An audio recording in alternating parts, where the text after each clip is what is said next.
We're live. Sunday! On the Race Lane 72, U.S. 30 Dragster. The Coca-Cola bottle of Chicago and presents the Mr. Chevrolet USA Super Joe Bike Car Showdown. From Pennsylvania, it's three-time national champion Jungle Jim Lieberman. From Dallas, Texas, Martin Martin Drag on Vega. From Alabama, the bold one, Bobby Wood. From New Jersey, Bruce Wesson's Fantastic USA 1.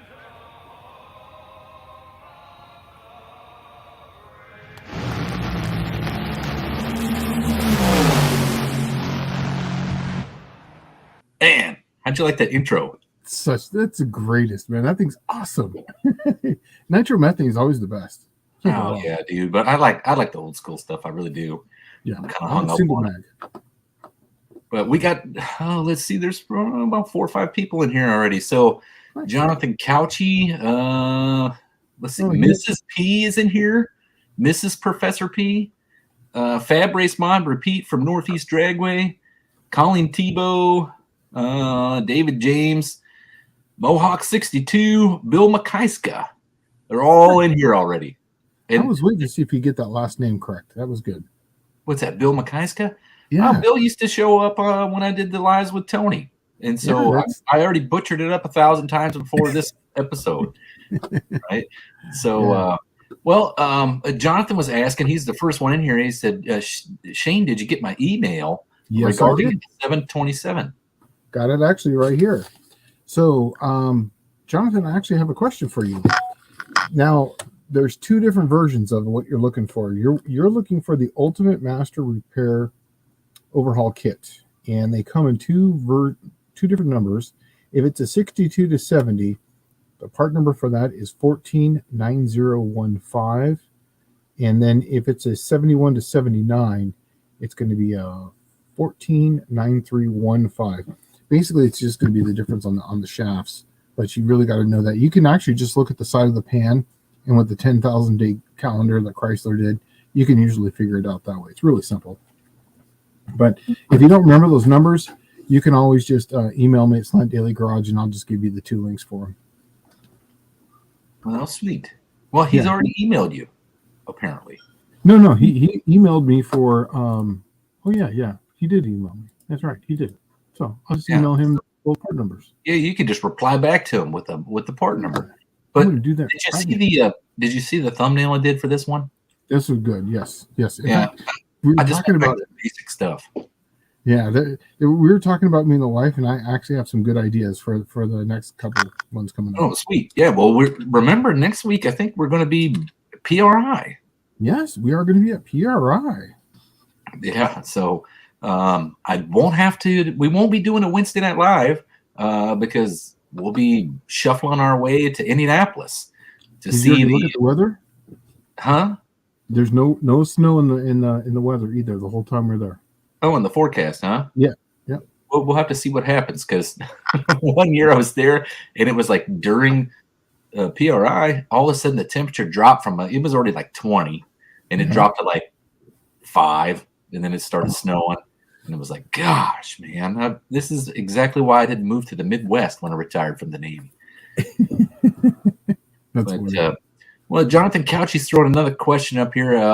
Also a question, what do you guys think about the 400 modified Cleveland engines? I think they're pretty bitchin'. Those things were very underrated from the factory. They came along at a time that was terrible for performance, right? And the Cleveland thrives off of compression. It really does. It's like it has a lot to do with the cannon valve heads, just like the Hemi. You know, they're okay at 10-to-1 compression, but they're really okay at 13-to-1. That's what they want. Yeah. Here's the only thing I never liked about them. There's actually a couple things. One was the 3-inch main bearings. I didn't like that for RPM. So this is going to be something you're going to keep under 7,000 RPM or 6,500, because then the bearing speed gets a little high. And I do like, like big rod ratios, but for like something that you're going to RPM, but this thing's got like a 1.88. I think it's a rod to stroke ratio, isn't it? No, it's a 1.65. 1.65. Okay, I was going to say, I don't think it's that big. Yeah, it's 1.65. Chunk. No, it's actually, as a result, the 400 uses the longer 6.5. Oh yeah. So yeah, it's one. That's it. It's 1.65. So But other than that, I mean, and it's got a tall deck height, so it'll swallow up, and it's a 4-inch bore, 4-inch stroke, isn't it? That's what it is, Yep. right? Yep. Yeah. 4-inch bore, 4-inch stroke. Yeah. So I think it's a good combo. It was just seriously underrated. It came along at the most horrible time, the dark years or the dark ages of the muscle car, of the performance era, right? And these things 71. tutored so bad.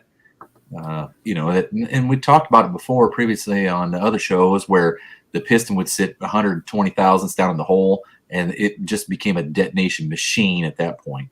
But there's literally no quench at the cylinder head, zero. And even if you had open or closed chamber heads, it didn't really matter because your piston never got close enough to utilize that quench pad. So, Yeah. The big one would be like either change the compression height on the piston and bring it up to the top of the bore, or deck that thing quite a bit, or both. You could deck it 60 thousandths probably, but just remember, when you do that, you start playing with intake manifold fitment and the whole 9 yards. It gets to be pretty dang difficult to get the thing to seal up, unless you have a machinist that knows what they're really doing. Yeah. But I think they're very underrated. And if you have the opportunity to get one and you want to make a decent performance engine, Get it. I think the 400 Cleveland motor, because that's technically what it is, right? I always wanted to do one of those in a truck with the 2V Australian closed chamber heads, right? And then see what kind of grunt that sucker would have, because it would have to be almost 500 foot-pounds of torque, around 2,500, Mm-hmm. $3,000. All right. Well, let's see what else we got here. Terrence Seymour is in the house. He could miss us from Australia, I think he's New Zealand, right? He's a New Zealander. But maybe I'm screwing it all up. He's from somewhere south of the equator, and but it's got to be like morning time over there. Let's see. Mopar's Mustang and Minivan says, "Oh yeah, I have you guys in my pocket. We must be showing up as soon as we go live, huh?" Yeah, he's got to go to work. He works second shift. Yeah. John Wilburn saying Thursday Night Live from PRI, right? That's the plan. Yeah, I thought we were going to do a live from PRI. They actually have a essentially a live stream studio set up at PRI just for cats like us. Right, so let's see. Fabrace Mod Repeat, who is if you didn't know it, our resident Ford guy. He likes them blue ovals. He says put Cleveland heads on the 400, get the piston up to the deck, 3/4 groove mains, and a good zero balance, good to 7,200. Yeah, 7,000, 7,500. Yeah, it's because that 3-inch bearing. That's the only problem with it. We had Jabo sneak in here. Jabo from the Bad Tree folks up in Iowa, and living large. I bet it's cold up there right now. And then we had Kevin. I don't know who Kevin is, but hello, Kevin. Hey, Kevin. Let's see here. Okay, so Clayton's Toolbox is asking, what do you think a rebuildable 351 Cleveland is worth? Oh, I really don't know. Man, to go out on a limb, it depends what it is. See, some of those were 4-bolt main blocks. Some of them were race-only pieces with steel cranks. If it's just your run-of-the-mill, let's say it's a 2-barrel Cleveland motor, you're already gambling that you're going to take the heads and throw them in the trash, and the crank is just a cast piece with 2-bolt main. I'd say it's probably worth about a good $500 to $700 as a core motor. Yeah. And if it's a 4-bolt mainer with steel crank and all that stuff, the price just starts going up from there, right? If you got a good set of 4V heads on them, and if they're open chamber, you're probably up around, I don't know, $1,200. But if they're a closed chambered head, man, you're probably looking at a good $1,400, $1,500. Yeah, I was going to say 1,500 exactly. Yeah, well, so Terrence Seymour said, yeah, it's New Zealand, and it's 14:08, so it's 2:08 in the afternoon for this man. Wow. And I don't like on Thursday. They're day ahead. Oh yeah, so it's Thursday. Yeah. Wow. Man, you know what? I should ask Terrence who wins some of these events, sports ball events, so that they can bet on him. Since he's living in the future, folks. You could be like Biff, you know. Oh yeah, like Biff. Buff Del. Speaking of Biff, Buff Del Campo is here. Buff and Kim are here. Kim must be moved into Tennessee at Buff's campground, I guess you would call it. Let's see. Scarlet, the four-eyed Cuda, says it's 68 in Central Florida. Well, that means it's got to be pretty dang cold up in Iowa, because right now it's probably, 42 in Tennessee? Yeah. You know what's crazy yesterday is I drove home from work yesterday, and it was 70 degrees at 6 o'clock, right? And then we had all those thunderstorms come through and everything. And then I woke up in the morning, and it was 28 degrees outside. Yeah, well, so here's something that all right, so that was the cold front that came through, and what was funny is I was looking at the weather, and it said the high for today was 68 degrees, and I'm like, oh sweet. And I looked, and 68 degrees occurred at 2:30 in the morning, and then all those storms rolled through, and the entire day didn't break 60 degrees. Right. Yeah. And I'm like, holy crap, that's a cold front for real.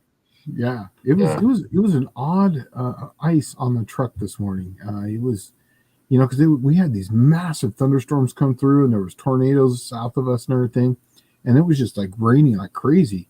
And then it froze. So like the ice was like this, like, I don't know, it was like this, it was a weird ice on there. It wasn't like normal ice. It was something that was just different. Yeah. Yeah, well, it was probably blowing at 100 miles an hour and freezing at the same time. Probably, yeah. Kevin says he's always here. It's just hard to chat and work too. And I can totally believe that, to be honest with you, just because there's a lot of cats that come through here that are, second shifters. And, second shift, we're right in the middle of making second shift pain, right? So, like, I can see how it'd be really hard to chat and work, and because you don't want to get chat, work, and fired at the same time, right? So continue on, buddy. Just listen along, and hopefully we'll have something good to say tonight. Let's see. LC2 Kid says 8 to 10 inches of snow yesterday here in Minnesota. What? We had 8-10 inches of snow the first 4 months I was here, and it just shut down this whole place. Oh yeah, that's February. Yeah. You and I were pals when I retired from the Navy, right? So when I left San Diego, it was like, probably 68 and sunny, right? Because that's pretty much the norm.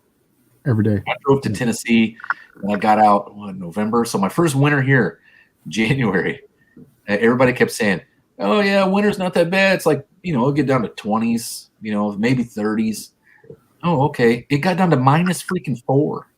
And I didn't have anything winterized for that kind of freaking weather. It's same here. It's the exact same thing, because we looked it up and it was like, oh yeah, there's be like maybe 2 inches is the average of snow. And we're thinking 2 inches. We go to Julian, we could trip through that, we'd be just fine. And then our first February, we got a foot of snow, and it shut down everything for a week. I had one pair of pants. I lived in San Diego. All I had was shorts, and my jackets are hoodies, just little pullovers with hoodies. That's it. So yeah, I still live in those pretty much. I get the flannels. I pretty much wear flannel almost all winter, and then if it's not a flannel, it's a hoodie. Yeah. So I don't really wear a winter coat much. Let's see, Mohawk 62 saying it's 39 here in South Central Tennessee, so he's just a bit south of probably where we're at. So actually south of where I'm at. Yeah, south of where you're at. Yeah, I'm. Right now it's about 37 outside right now. Yeah, Colleen saying it's 60 in South Carolina. All right, well, okay, rub it in. Why don't you? And, well, she had she's still on that bottom of the front that just went through. So that's she could be. Yeah, it might not be smacking her down yet. Mm-hmm. Buff saying it's 35 in Clarksville. Yeah, pass. And it's probably the same temperature here, to be honest with you. But you are a little bit more further north. You got that weird that jet stream thing comes down in the wintertime. So, all right, let's see if we can get on to some questioning here for some Wednesday night tech talk. Well, so David James is saying he's getting his four-wheeler ready for some snow riding. That sounds like fun. I just know that what does suck is when you get like your ice packed up in your glove and it just like burns your skin off right there. Yeah, you know what's funny you said that is because when it snowed and everything shut down, my diesel gelled up. It was the first time it's ever happened because I wasn't prepared for anything. So I had to go down and I rode my motorcycle because everything shut down and I can ride my motorcycle anything. I rode my motorcycle to the grocery store and to the parts store. Well, it was a dirt bike though, right? That's right. Yeah, it was a dirt bike. Kick-ass like two-stroker, right? No, I sold all those before I came out here. All I have was the really? KLX. Yeah, the only thing I have is the KLX 300 now and the XR80. Okay. Yeah. So Johnny C says it's 29 in Concord, California. Pretty good amount of frost on the old work tours this morning. Expecting rain tonight. And Concord is, I'm assuming it must be up north. Isn't Concord like Grapeville? I think so. Grow all the fruit. I'm actually going to look it up right now because I couldn't place that. I thought it was like northern. Yeah, he's up there by the Bay Area. Yeah. Oh yeah. Yeah, he's off the It's usually cold in the Bay Area. Well, he looks like he's a little bit east of it, but yeah. In the mountains. Yeah, okay. Yeah.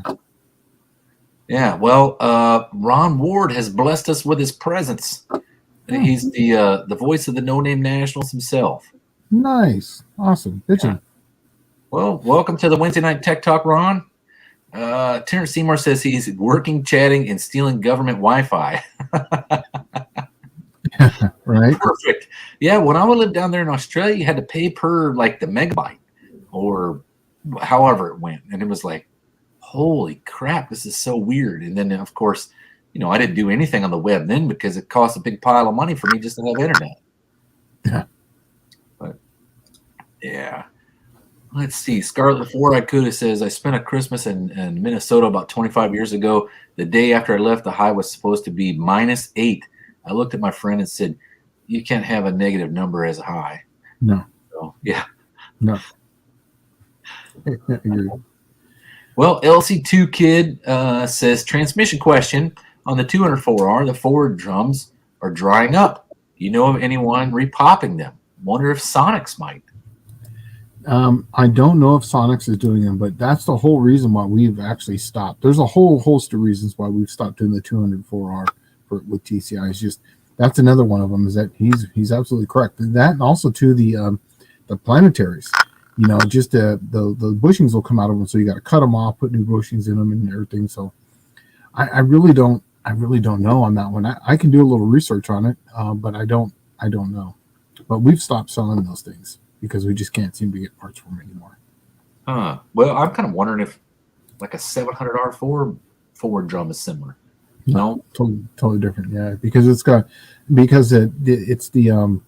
gear ratio. It's the 204R's got like a 274, and it's not as low as the 306 is a 700R4. So yeah. Well, Seth McFulton here, it says, will a Chevy 4.3 liter V6 fit in place of a Chevrolet 3.8 V6 in an 80 El Camino? I'm assuming that's probably a 3.8 Buick. Yeah, I was going to say the bell housing bolts are going to be different because that's going to be a BOP style of bolt pattern. Yeah, I tell you what will fit in there without any real pain in the butt. A 350 Buick will fit in there. You literally put the motor mounts from the V6 on the 350 Buick and drop it right in place. It'll actually bolt up to that transmission. Your accessory drive will fit, and the one thing that you would think would be a pain in the butt, the fan shroud, you can just get a Sawzall, cut it back 2 inches, and you're good. But a 4.3 liter will not fit in place, and you'll have to change a bunch of crap to make it work. And then that 4.3 weighs, probably roughly 100 pounds more than that 3.8 Buick or more. Let's see. Mostly old parts, says tech question. All right. What do you got, Ron? What you got? Johnny C. Yes, Bay Area. Mount Diablo is point of interest. So he is up in the mountains. Yeah, It's serious snow up in that place right there. Yeah, it's right next to him. Oh, read the one right below it. There you go. That's interesting. Yeah. Bruce Poltgen says all Cleveland's are 4-bolt blocks. It's just 2-bolt caps are installed on 4-bolt blocks. I did not know that. Neither did I. Didn't know that. I don't have blue oval on me, so I don't know that kind of stuff. Okay, so this is enlightening a bit. All right. Seth McFulton says it's a Chevy 229. And oh man, I do remember these things. Actually, they're ringing a bell. I thought they were a 2.8 liter, but I think these are 60-degree V6s. And man, I'm gonna have to Google that one. Are you already on it, Shane? Yeah, I'm looking. I'm actually doing Chevy it right 3.8. If it's what I think it is, I think it's a 60-degree V6, and the 60-degree V6 is kind of pretty much all on its own. I don't know what kind of bell housing it would have on it, but now. Actually, exactly what I was looking at was the bell housing on it. It's a 90-degree. Oh, is it a 90-degree V6? Yeah. It's part of the 200 series base engine. It looks like it was 229, 3.8 with a 2.3. It looks like it's all in the same type of family. The 200, 229, 262. Basically, that's the 3.3, 3.8, and 4.3. So it looks like it's all in the same family. Well, then that would be the case. It would bolt right in place. Yeah, but on the 4.3s, you've got two different versions, though. That's what I was going to get at. You have odd and even fire. Well, as long as the block as exterior is the same, it doesn't really matter. Yes. It's just going to be a little funny, when it runs in running it, as far as the balance shafts and something. If it's depending on where that's a big long slope. Just find out what 4.3. You'd have to get an early 4.3 out of like an S10, like an 82 to. And I don't know if they even had a 4.3 in the early years. I think they were a 2.8 V6. 4.3 came out. That's actually what I was looking at, was finding out when that came out. It was looks like it was 86, 87. Okay, so you would have to get one of the really early ones in the later S10s, because they won't have a balance shaft. They won't have all the other stuff. They'll just be a TBI setup, which you can probably put a carburetor on that, because I'm sure they make a 2-barrel carburetor adapter for a TBI. Yep, 92 is when the balance shaft came out. So that's matter of fact, if that 229 is the same version of the motor, which I'm assuming is probably a 305 Chevy with 6 cylinders, 6-cylinder 305 Chevy, because that's awfully close to a Buick 231, right? And the bore and stroke on the Buick 231 3.8 is a 3.8-inch bore and 3.4-inch stroke. Well, a Chevrolet 305 is 3.736-inch bore and 3.48-inch stroke. So I imagine that's probably a 305 with 2 cylinders cut off the back. And if that's the case, and it's a 90-degree V6, I think that intake manifold would actually bolt on that 4.3 liter. And you could probably have a carbureted 4.3. That'd be cool. Yeah. And the 4.3 is not a bad motor. It has the same inherent flaws as all the other GM V6s. When you go to the even fire setups, each individual crank throw or each individual rod throw has its own journal, which makes the overlap on the crank, the mains and the rods, not very much. And if you ever look at the Grand Nationals or the Cyclones, when they boost them up big time, what's the first thing they break? The crank. We wouldn't even do a crank when I was at Crowler. We wouldn't even do like it had to be, the standard, where the rod, where the journals were in the same throw, Oh, so it had to be an on fire setup. Yeah, on fire. Yeah, we made a lot of those for the off-road trucks. They blew a lot of people still ran those 4.3s in Baja. Was that me or you? You What's got that? the kiddos there? Huh? You got your kids around there? No. I thought I heard some kids talking. All right. Mostly old parts. Ron Ward says his tech question. 2017 GMC 2500 4x4 with 80,000 miles. Front differential cover was pulled to check the noise. Check for noise. No gear lube in diff. No evidence of gear lube ever being present. Ever seen this? I have never seen it, but I imagine it's something that actually happens and gets through quite often. And it being a newer four-wheel drive, it would have the transfer case, or I mean it would be a vacuum operated differential, right? Because it's not running the differential unless you're in four-wheel drive. I think that's how that works. Well, on mine, if this is the same as mine, the front wheel drive is always running. It's dragging the whole time, and then when you put it in 4-wheel drive, it couples it. So basically, it's just constantly moving up front. That's amazing. Really? Yeah. In fact, that's actually how you can get some mileage out of like the Dodge trucks or even some of the Fords or whatever. Is you put locking hubs on the end of them, so that way it fully unlocks. Huh. But that's crazy. I've seen things like that before too, where I've actually pulled covers off of cars and there's been no oil in them at all. Not usually at the 5-year mark. No, not at 80,000 miles either. Yeah, you're usually chewed up the whole front end at that point. It's something that normally you find, like the dealership stuff. I remember I took my, I bought a new Ram, like a 2014 Ram, and I had to take it in because it was making some kind of god-awful noise from the rear end. And I took it in there, and it had gotten water in the differential. Ooh. And I don't know how. I mean, it's not like I never drove it through anything like that, but it was just in the differential got water. So I'm kind of wondering if it got palletized and sat out in the rain, and then water got in it. I don't know, through the vent. I've seen that a lot. Exactly. That's actually how I've seen that, is that people will back their boats into, with their rear ends being really hot, and then the cool water cools it down, and then just basically the water comes in through the vent because it cools down so fast. Huh. And then, so that I've seen that quite a bit.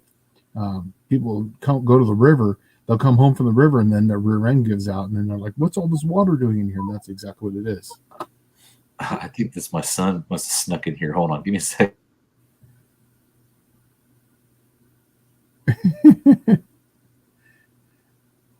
He's hearing things. Halloween's gone. We're on Christmas now. Oh, there he is. Yep, you're right. Your mic's not working. All right. I was swearing that I was hearing a kid. I'm like, where is that kid noise coming from?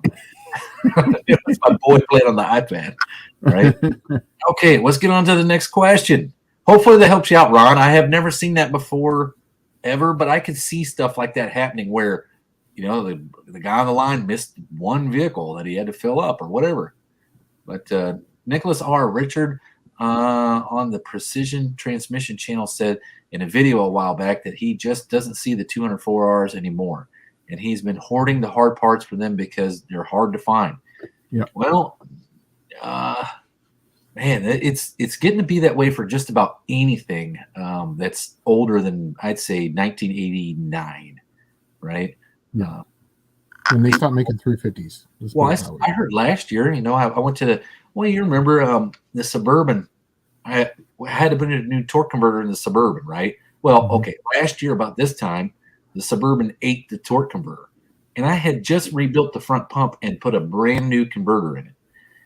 Well, I took it into that shop where I bought it from, and it came from Continental Converters in Iowa, which is not Continental like the race converters, but Continental like regular factory replacement pieces. Yeah, the bus ones. Yeah. Right. And the guy says at Continental, they're like, oh, well, it looks like the retaining ring in there failed and the converter's bad. So we're going to warranty the converter. I'm like, well, how about the tranny that's filled with garbage, right? Like, it is just all kinds of metal inside of it. And he's like, oh, no, that's on you. And I thought, okay, well, you can keep the new warranty converter. You got my $200, right? Yeah. But I'm not happy with the, eating the transmission because this converter failed. Yeah.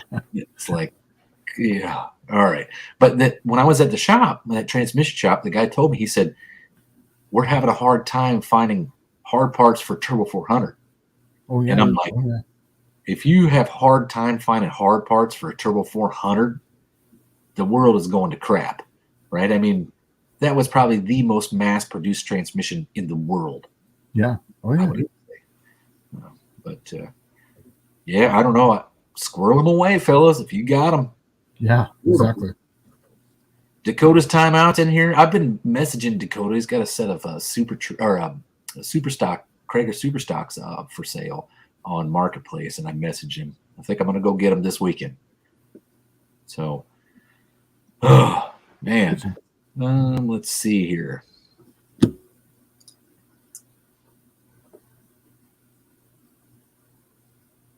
Okay, so Seth McFulton is saying, I've never seen one before this. What is he talking about? Oh, a Chevy 229. Okay, so in the late 70s and early 80s is when General Motors tried to do their corporate craziness, and they were trying to corporatize General Motors, right? So if you notice, like every engine after like 1974 was all painted blue. Every single one. Chevrolet, Buick, Olds, Pontiac, whatever, right? They were all blue. And I think that changed about somewhere like 84 or 5.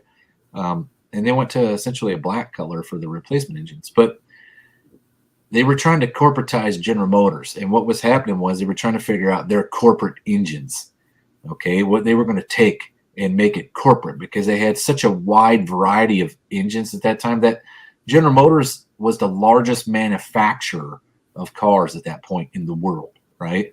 So you had Buick, Olds, Pontiac, Cadillac, all had their own engine line, including Chevrolet, right? So some of them had their own transmission setup, and it was just nutsola. So when they tried to corporatize it, everyone was, I don't know if you'd call it clamoring to be the corporate engines, right?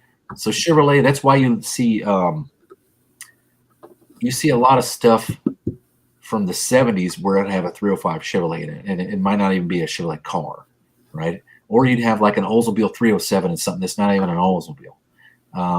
It's most prevalent if you look at like 80s, early 80s through like, I would have to say late 80s, because the B-body platform, which was the full-size car, had everything in it from a 307 Oldsmobile, 301 Pontiac, 305 Chevrolet, had, let's see, V6 Buick. They had two versions of V6 Buick. They had 3.8 and the 4.1. And then, man, I'm trying to think what else was there. Those things had a myriad of engines. And it was like whoever came out on top, wins the game. Yeah. And Pontiac got burned so bad. But, I mean, the only thing they really had to offer was there was a Grand Am with a last Pontiac engine. I can't remember what it was, like 3.3 liter or 3.4 liter. Wasn't it 3.8 supercharged? No, it was something weird though, but it was like 4 valves per cylinder kind of deal. But it was the last Pontiac engine. It was like an 87 or 8 Grand Am.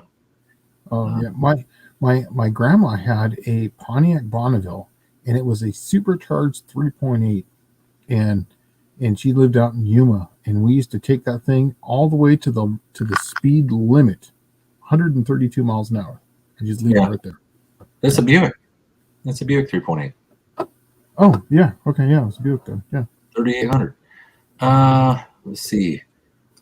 Colleen saying the cold front is coming. The wind just hit third gear. Oh yeah, you're getting it, man. We had it bad last night. It was like I could hear the soffit on my house rattling and shaking, and I know when the wind gets underneath the soffit, it's pretty freaking horrible outside.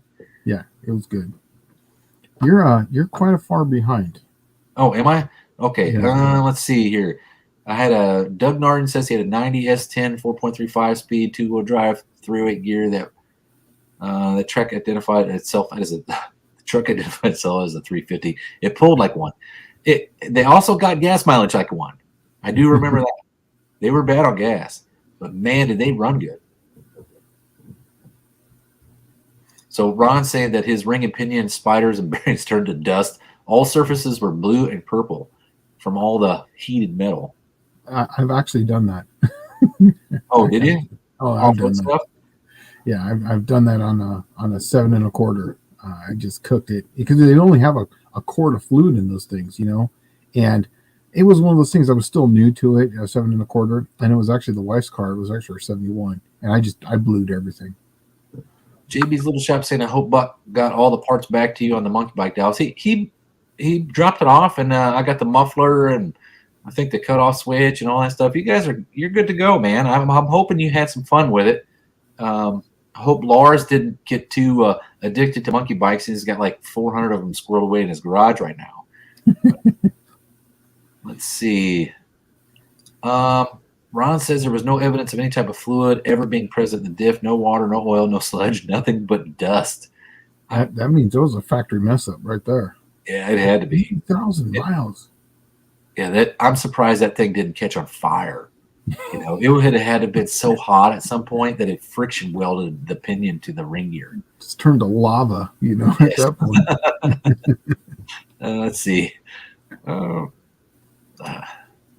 Okay, front cover FYI on the Silver Seal 231 350 Buick front covers. The gears are 6,000ths in the pocket. Frustrating. Oh, man. That's the Chinesium front cover. The best thing I can tell you to do is take it to a machine shop and have them mill 2-3,000ths off that sucker. Yeah. Because it needs to be set at, you need it set about 2,000ths. If anything, you want to do it with gaskets. So I'd take it 6,000ths. I'd take 6,000ths or even maybe 10,000ths off of it and set it with gaskets and make it worth your while. But, I mean, you could, yeah, that's the way I would do it. I would take 10,000ths off and I would shim it with a gasket. Let's see.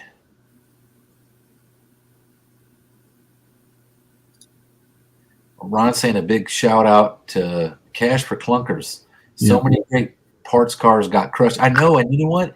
No one saw I guess when it was happening, everybody was there trying to get their $6,000 or whatever it was, $8,000.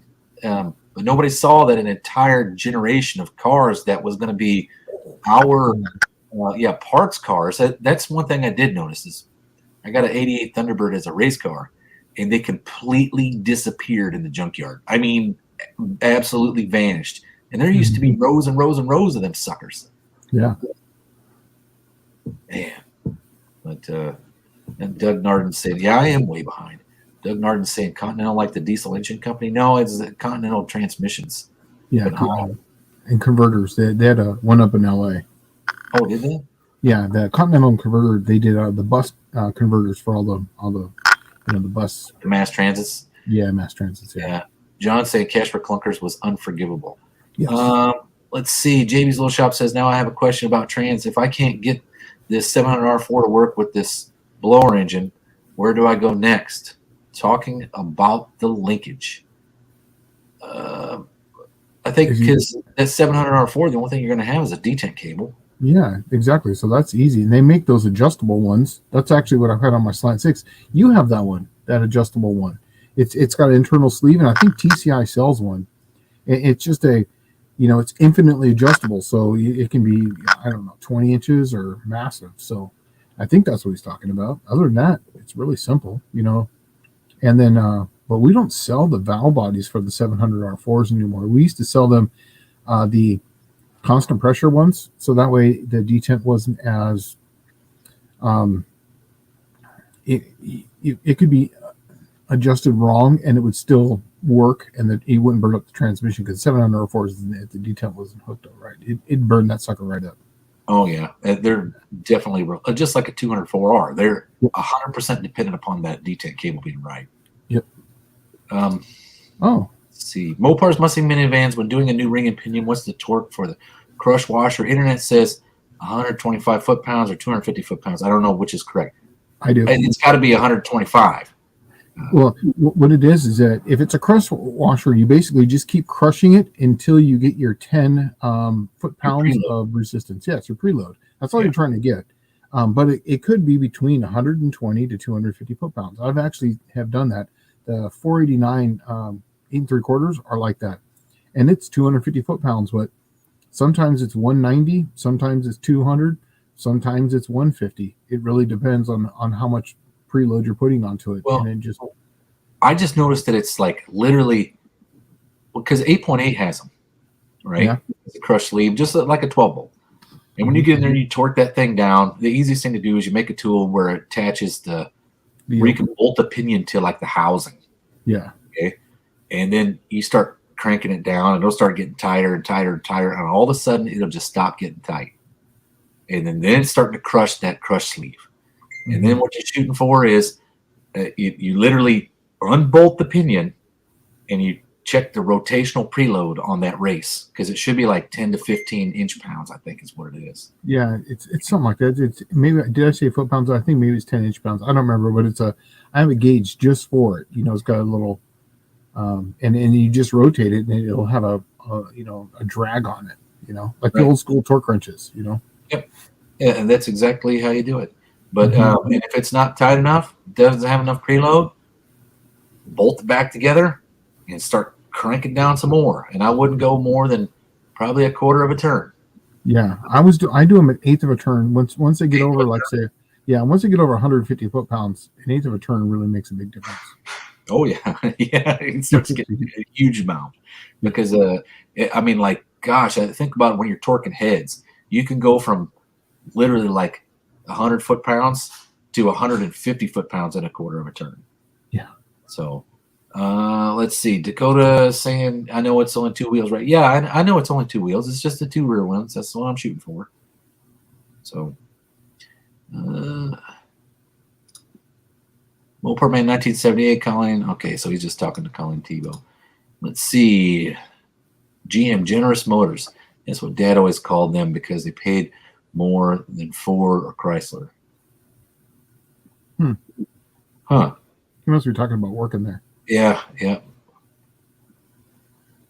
Craig Chitto saying that the 307 Oldsmobile went in wagons of all makes. What was funny is that B-Body was like literally the home for the last Oldsmobile engines all the way through eternity, right? So you had like your 403, you had your diesel Oldsmobile V8s and V6s, and then you get your 307. And then after the end of that B-Body, they were pretty much gone. I don't know why. That 307 was good on fuel, man. Doug Martin said his old custom cruiser had the 307 and a 204R, and I had one in an 87 Cutlass, and it was, man, that thing would get 26, 27 miles a gallon with a carburetor, but it had an overdrive. So, okay, yeah.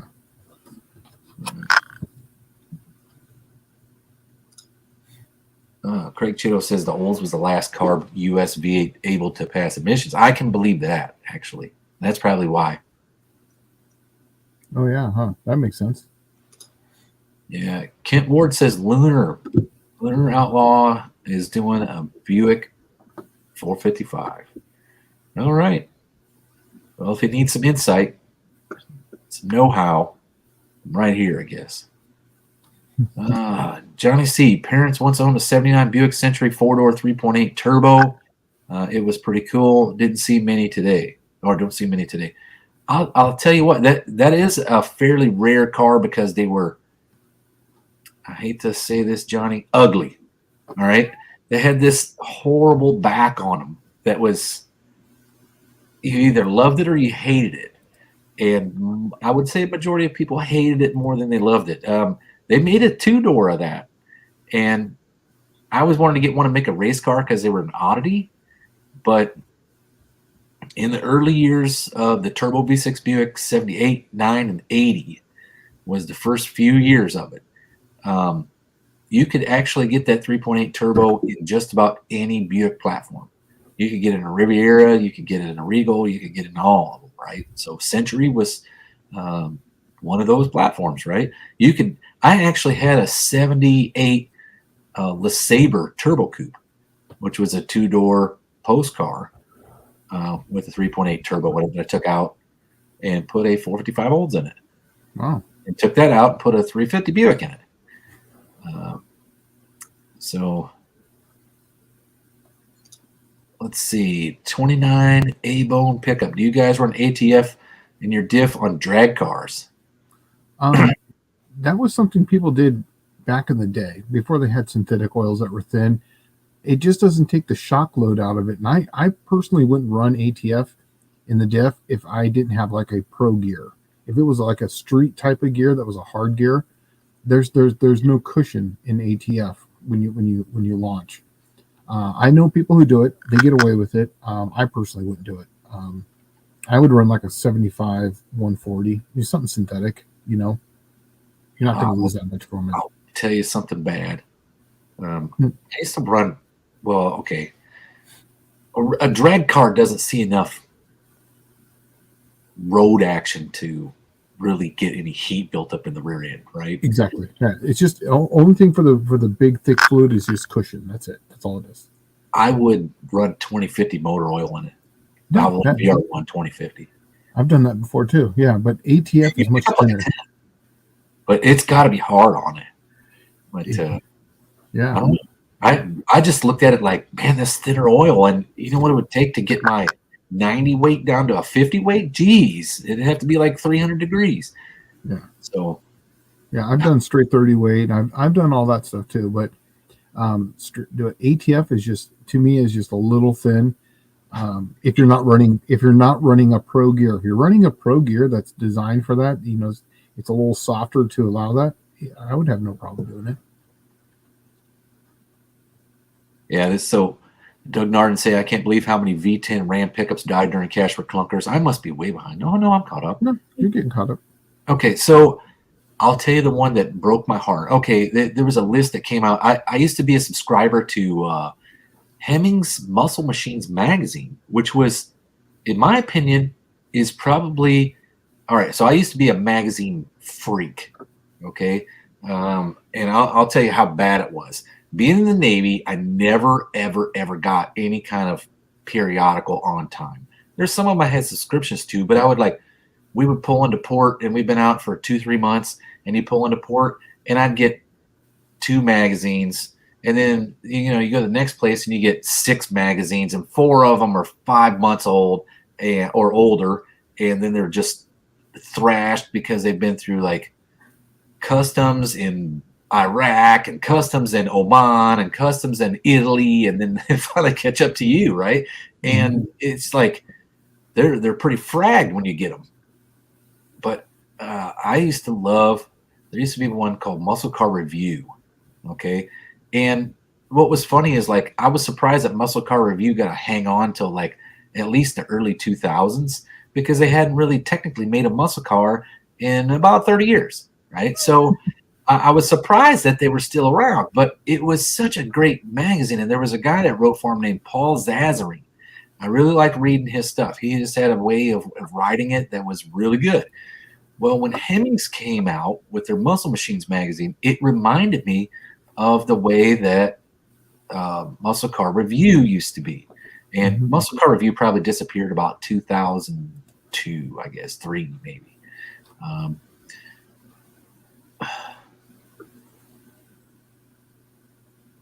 But yeah, I used to get, I was the guy that they always made me what they call the mail PO, right?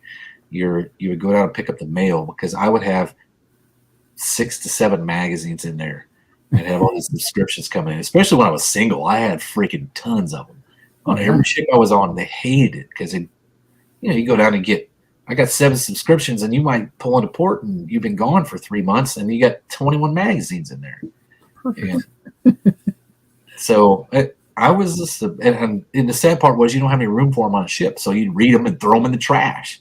Yeah, which was, epic failure. But sometimes I'd pull into port, and I wouldn't go anywhere except for like the little exchange, or if they had some like store on base, and I would read all the magazines at the rack, or I'd buy them all and leave. But I knew most of them were coming. So that was me. Oh, let's see. Ron's saying that Dallas sent you a pic via Facebook. Okay, well, you know what? Let me see if. Oh, man. All right, Ron wants to know if I could share it, and I'm just going to have to do the John Wilburn here. Okay. What you got? All right, we're gonna have to hold it up like this so that it's large. We're gonna see where this is at. Okay, you see in the bottom there. Oh, Here, that's the pile dust. of dust, right? It literally turned to dust, metal dust. Like, don't go over there with a magnet because you're gonna hate life. But that thing turned to dust, and I imagine that thing never had any gear lube in it at all because it looks super clean on the. Yeah, there's no sludge. The carrier has like nothing on it. Yeah. I don't think it ever had gear lube in it. And he's right, the spiders are literally worn to a nub. So I don't know if we can, let me zoom in on it. All right, I don't know if you can see this when I hold it up there. But the spiders are on nub. There's literally nothing left. Wow. Yeah. Man. Well, so David James here. I had a 3.8 turbo Regal oyster green white interior. So I'll tell you the coolest thing I did with it. So that 3.8 turbo had a 4-barrel carburetor on it. It was a Rochester pull-through carburetor, and it forced air and fuel that have been drawn through the carburetor down through the turbo and then into the engine, right? They were very small and compact. And I swapped one into a 87 Chevette, and we left the Isuzu 4-cylinder or the Isuzu 4-speed in it, or it might have been a 5. I don't know. I know it lasted about 20 clutch dumps, and it gacked, and so then I went to the junkyard and got another one. But man, that car was fast because it had 410 gears from the factory, and if you launched it in first, it would just take off really slow because it was a turbo engine in first gear manual, right? And you already had a 410 rear end gear. But as soon as you got it in second gear, there was such a huge drop between first and second on that thing that it would load that turbo and it would freaking pull like a freight train. The more gears you went up, the harder it pulled. And it was freaking cool because it didn't weigh anything. It's awesome. But I blew the motor up, I think, 3 times. And finally, my old man was just like, get rid of this thing before you kill yourself. Right? So let's see. Ron's saying that he won't run synthetic gear lube in rear ends. The oil runs off the gears too quickly after the burnout and leaves the gears open to a horrible shock, whereas conventional does not do this. Disagree. I don't know. I already told you what I was doing. I was putting VR1 toward 50 in there. Yeah. Well, synthetics are going to have. They're going to have.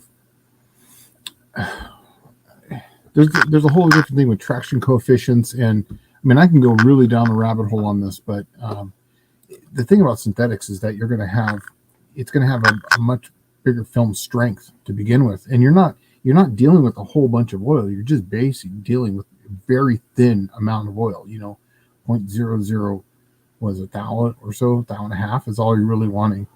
And it just, I mean, everyone's got their thing, and hey, if it works for you, awesome.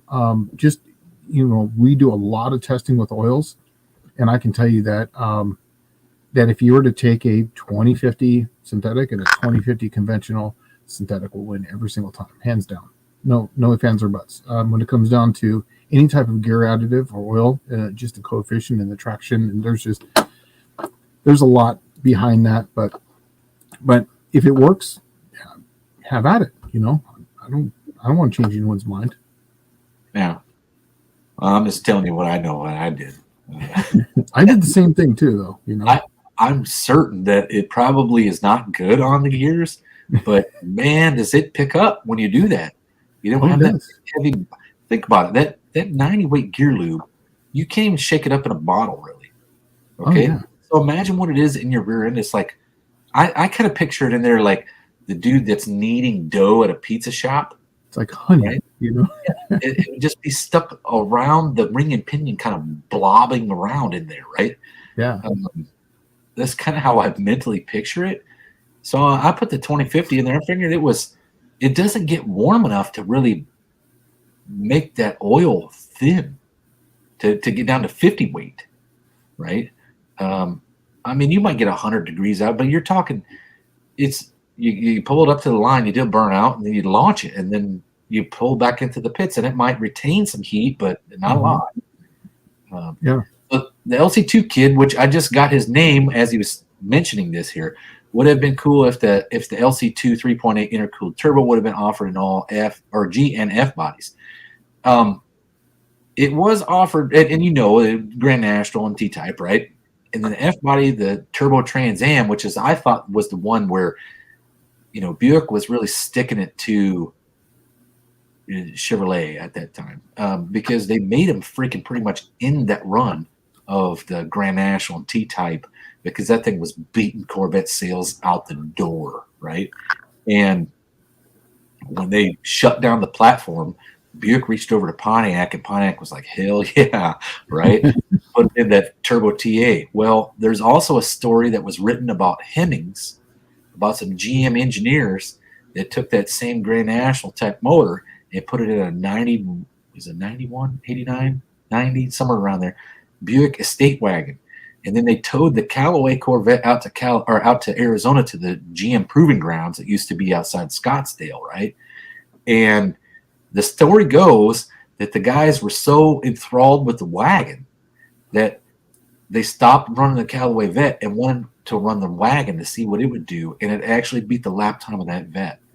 And the GM shut down the Buick Turbo program right there. There was a Hemmings article about that thing, about that wagon.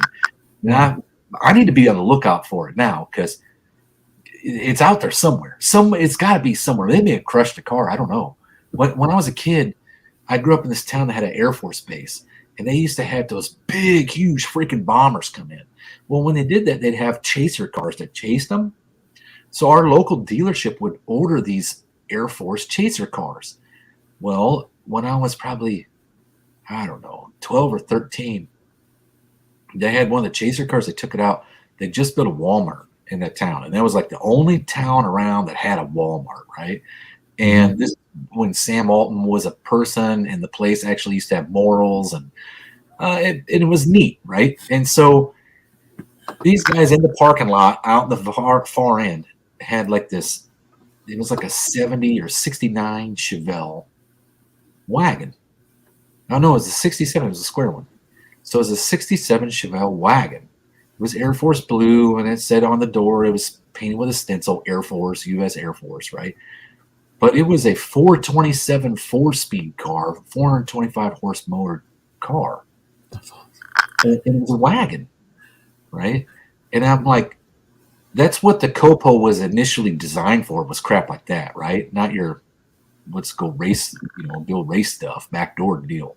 But that's the stuff it was built for, was taxi cabs, the 6-door checker cars, and that's what Copo Central Office Production Order was originally designed for. They also had a lot of pickup trucks in farmland USA that Chevrolet would build a farmer a pickup truck that you can use in place of a tractor. And so they have these, I remember there used to be running all over the place, like 75, 6, and 7 GMC or Chevrolet trucks that were 3/4 ton, that have a manual granny low first, and a 400 small block and a 2-barrel, and they'd have like a 1-ton axle, not a dually, but like, the heavy duty, like a Dana 90 or whatever the heck it was, rear. And then the front would be like a Dana 60 or something, whatever those big heavy duty crazy truck rear ends were back then. Maybe a 14 bolt even, I don't know. But you could Central Office Production order those trucks, and they were meant for you to be able to put in first gear with granny low, let out on the clutch, and pull a moldboard plow through the ground that was like, say, a 6-row plow. Wow. And this thing would just creep along, but it would take the place of a tractor, and you could go get it serviced at your Chevrolet dealership. So it's pretty neat stuff. That's awesome. Yeah, Doug Darden's is dogging on me now, saying that everybody else had Playboy and Penthouse on the ship. Dallas had CarMax. Right. Yep, car porn. Let's see. Mostly old parts. Oh, never mind. John Wilson says, "How do you like analog screen share technique, Dallas?" I do. It's simple and easy, and puts it right there in everybody's face and beats them to the punch. Simple and easy. Oh, Yeah. Clint Street Machines made it in here. Hey, what's going on, Clint? Yeah. Well, did you end up meeting him at the No Name Nationals? I think I did. I think I met so many people. It was hard to keep track. To tell who was who in the zoo. Yeah. It was nuts. That whole thing was nuts. It was going by so fast. Everybody was, "Hey, how's it going? You know me?" Like, I had one guy, "I'm one of your biggest fans, and you don't have time to talk to me." I'm like, "Dude, I'm sorry you recognize my face, but I don't have no idea who you are." Right? I'm sorry. Yeah.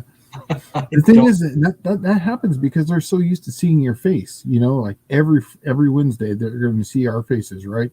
And then we go to they see us and they're like, "Hey man, I talked to you," and it's like, "Yeah, but you're a name in the comments." You know what I mean? And it's hard to see like who you are. It's like, "Oh yeah, if you tell me you're, Clint Street Machines, well, perfect, awesome." You know what I mean? But I wouldn't recognize you. It's totally different. I'll tell you something cool about Clint. Clint was actually, he's about our age, and he's a little bit older than us.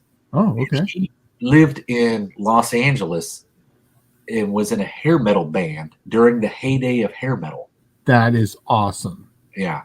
And he's shot me pictures and stuff of, like, I can't remember the name of the band. Let me see if I can find the name of the band. It's pretty bitchin' because it's like, oh, dude, that's totally a name of a band from that point in time.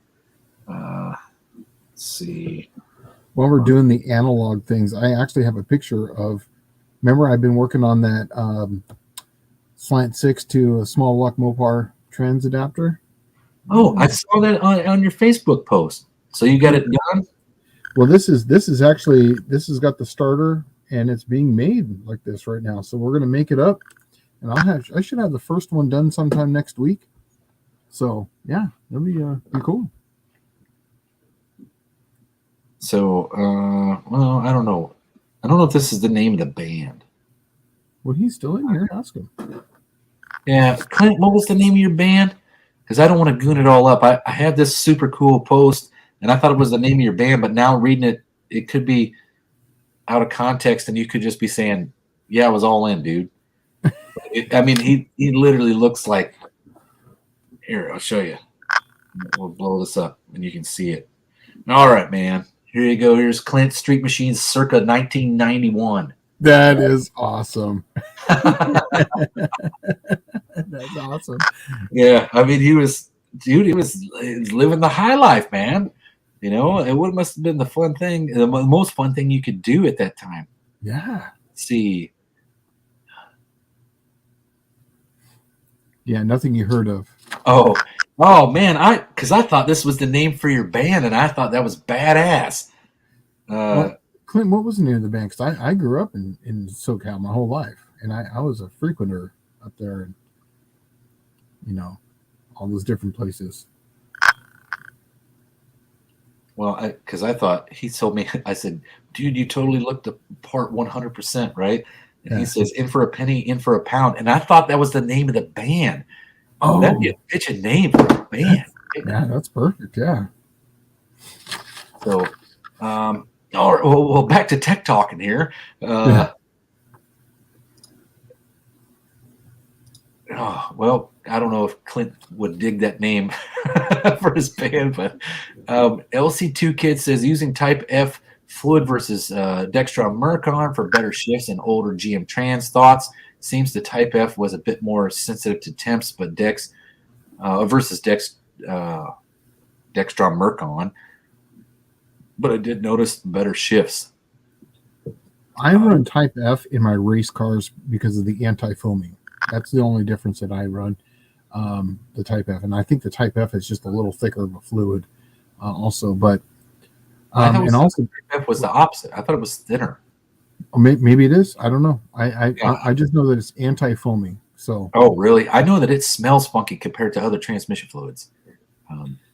And yeah, I've always run Type F and everything that was racing oriented, just because it was supposed to give you snappier shifts, and it does feel like it shifts harder. Yeah. and it was just a more firmer shift. So but it didn't have the friction modifiers in the Type F. Is there's less of that, where there's more in the Dextron Mercon. So let's see. John Wilmer says, Professor P, if a fellow needed a one-off transmission or engine transmission adapter, what's the best option? I've been working on this one for a little while. Obviously, I kind of do it in my own spare time, but oh man, they're really not that bad. You can really nowadays you can find bolt patterns from the crank center line online, and that's actually how I did this one. Is I just got all the stuff online. There's plenty of pictures, and then just kind of bolted up. A slant 6 is 30 degrees off, so I just did that. It was really a simple deal. I mean, it's a one-off adapter. I mean, basically talk to a machine shop. And if it's for you, John, I mean, shit, I'll help you out with that. Well, Doug Martin says some memorable band names I've seen were Drew Barrymore's Drug Drailer. I don't know if it's supposed to be drug dealer or not. The Velcro Pygmies and the Winona Riders. That's a pretty awesome name. Yeah. Wow. And Kevin's asking, Shane, did you ever see Betty Blowtorch? I don't know, man. That one doesn't ring a bell, but who knows? I saw so many different punk bands and hard rock bands. I used to frequent Soma, which they had at that time in 2 stories. It was downtown. There was all of these no-name bands that used to come down there. So could be. I don't know. You're talking San Diego, right? Yes. Oh yeah. San Diego was like in the 90s was like the place to be for that, because it was all those crazy shows.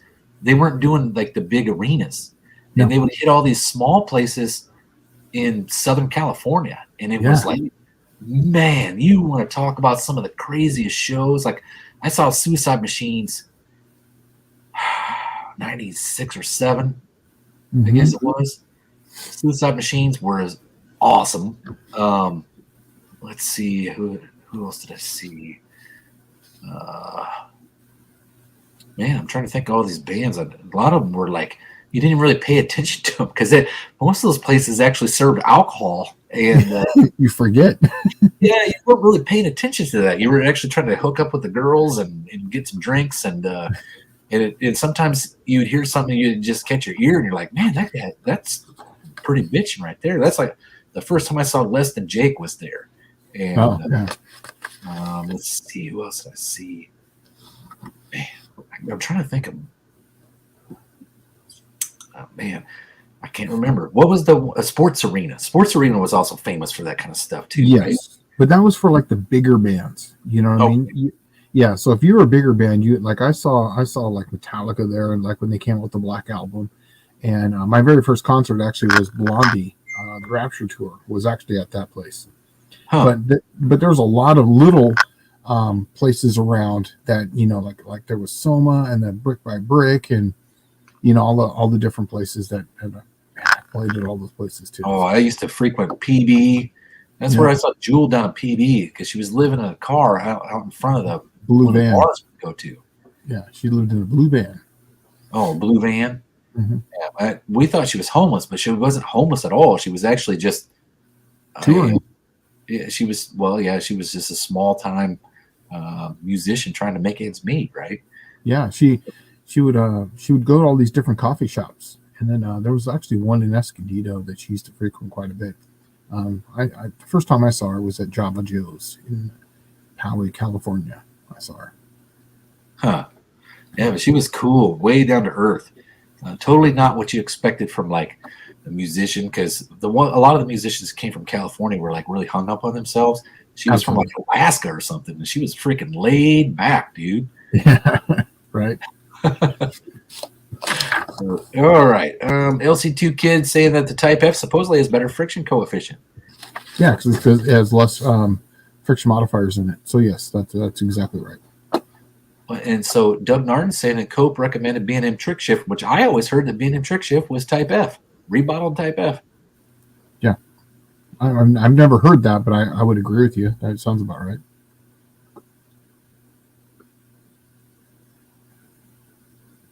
Okay. Opinion on trains fluid for 518 overdrive Chrysler was hell-bent on ATF Plus Yeah, when I plus worked 4. at the dealer. Yeah, ATF plus 4. That's a semi-synthetic fluid. So yeah, it's a good fluid. It works well. In fact, I use that on a lot of my. I use that on a lot of our 904 stuff out here that I still have. In my older 904 stuff, that are my Slant 6s, I run the ATF plus 4. Works great. Scarlet the Four-Eyed Cuda says Cope likes red trans fluid, so any blood types A, B, O positive, negative doesn't matter as long as it's red. Yeah, really. Doug Norton says he went to a dive bar to see Gwar. The bassist gave birth to an alien on stage. Fake blood everywhere. Plus, me and my friend had to stand in the pool on the pool tables to avoid the fights. Good times. Yeah. You know what? To tell you the truth, what was cool is that during that same time, I would go up and see my aunt who lived in the high desert, like Yucca Valley. Mm-hmm. That's when like the country music revolution was going on at the same time too, right? So you go there and you see live bands on like all these like no-name country artists that end up being pretty damn big. Yeah. You know, but man, Southern California was a good place to be in like the 90s. San Diego used to be like this small town feel, right? Well, the town I grew up in was called Poway, California, and it was really small. It was like 30 to 40,000 people in the 80s. And then in the 90s, it kind of got bigger, and then it got up to like 60,000. And then it just got massive. But stupid. Yeah, it got stupid. But it was such a bitchin' place to be. And then I noticed a shift in 2009, 10, after the big crash. They were starting to, things were starting to be a little weird in there. By 2015, I was just like, man, I need to get out of here. I'm so over this. Yeah. Well, I hadn't been out there since 97 when I got stationed there the last time. And, oh my God, it was like it went from being a kind of cool place to be to like trudgery going to work. You're like, oh God, I got to get in the car and go home. Right. Yeah. And it's like, I didn't want to go home anymore because going home was like an hour and 20 minutes of sitting there in traffic, people flipping you off. And, and I was always, a smoker. And so like people pull up next to you. Don't you think that's so 1980s? Oh, okay. Well, you know what? Fucking get in your BMW and go up further. Right. I mean, go save the world one person at a time. Yeah. But fucking pissed me off. I hated California, man. Hated it. It's like the place grew into being the place that hated people. Yeah. In business. Businesses. Yeah. So yeah, moving down, that they John Wilburn was said something here. Yeah, this is good. Bear in mind the fluids with better friction coefficients are not nearly as important with the higher pressure valve bodies of today. I run Dextron only. Yeah. And then that's good. And that's for like street cars. He's absolutely correct. When I'm running like say where it's actually shifting on its own. And that's why I run the Type F in like a manual valve body. That's something that's just, basically launch, and I'm just wanting it to grab as it goes through. Huh. Here's something that's really interesting. Mm-hmm. Okay, Dave Norman says the Chevette was sold as a Holden Isuzu Gemini in Australia.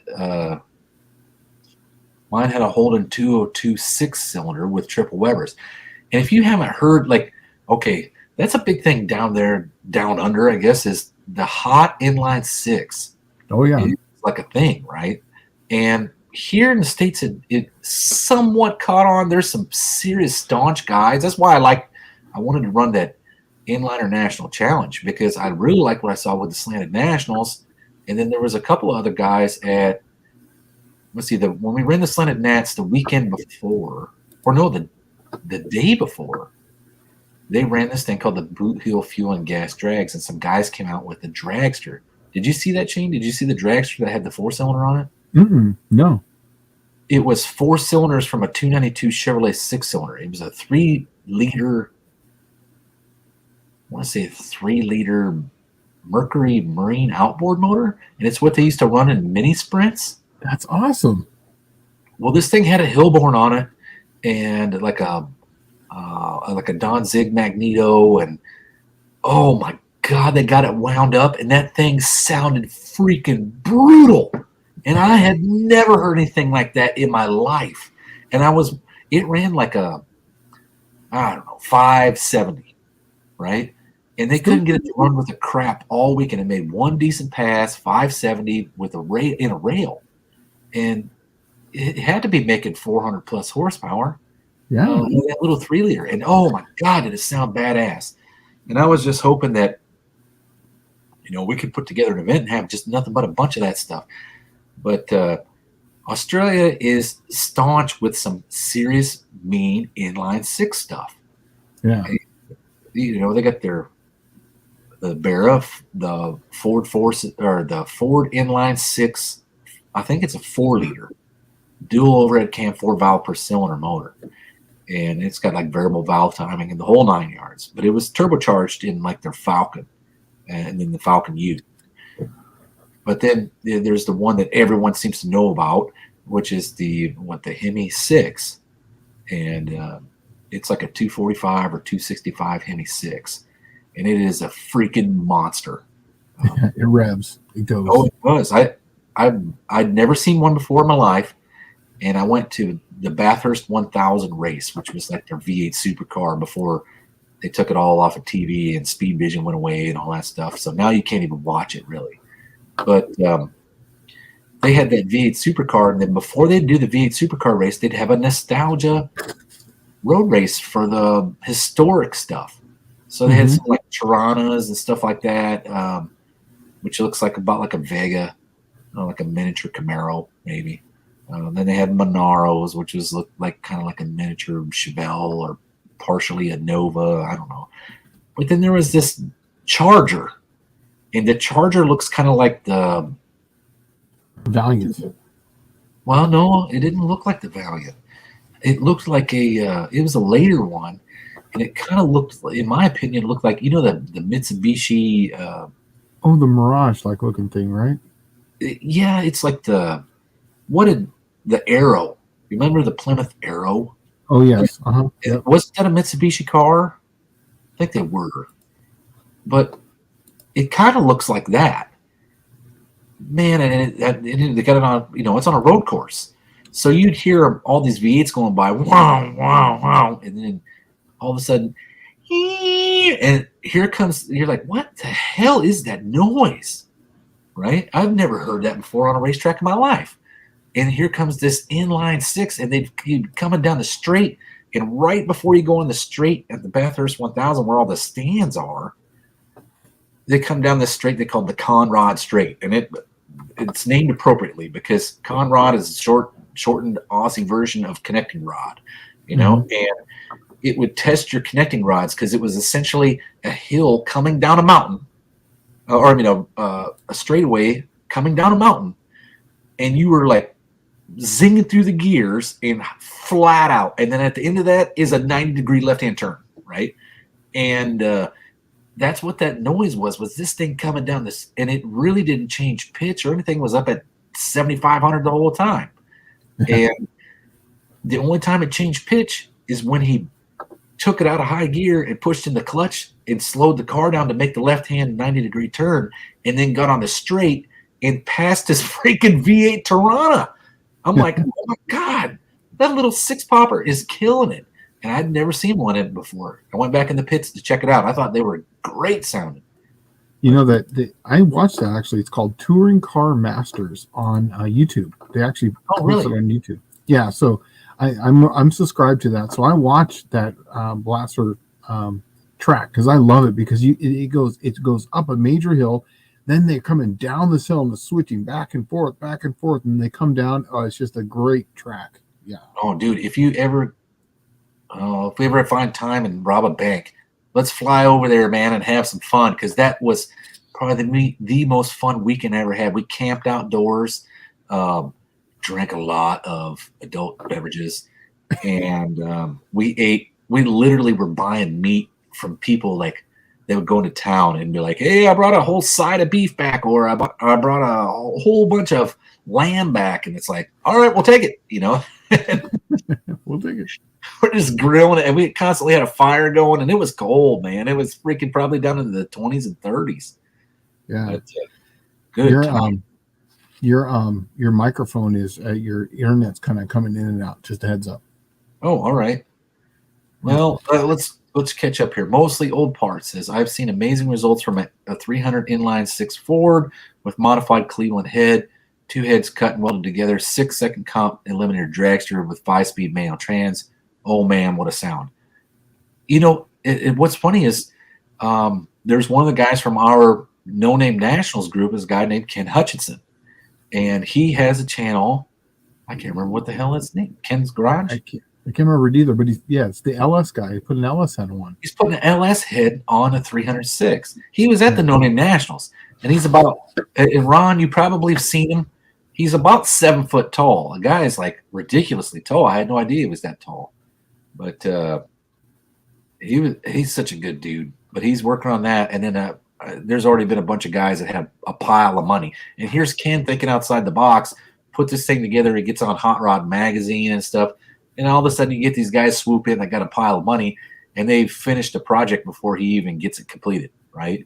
But which I thought was kind of snakish. Yeah, tall garage. Tall garage. That's what it is. Yeah. Okay, yeah. He's a good dude. Tall garage, that's right. Yeah, but he's appropriately deemed. I'll say right. That's it. Yeah, I noticed that too. Yeah, because I've been watching him for a while.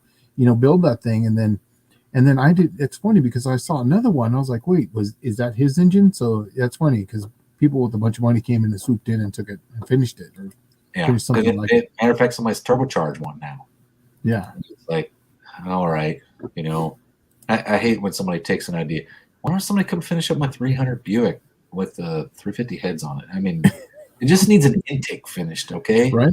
Custom intake. That's all it needs. You know, one cut in half, rewelded. You know, welded back together. No problem. Knock yourself out. You can take all the glory. Yeah.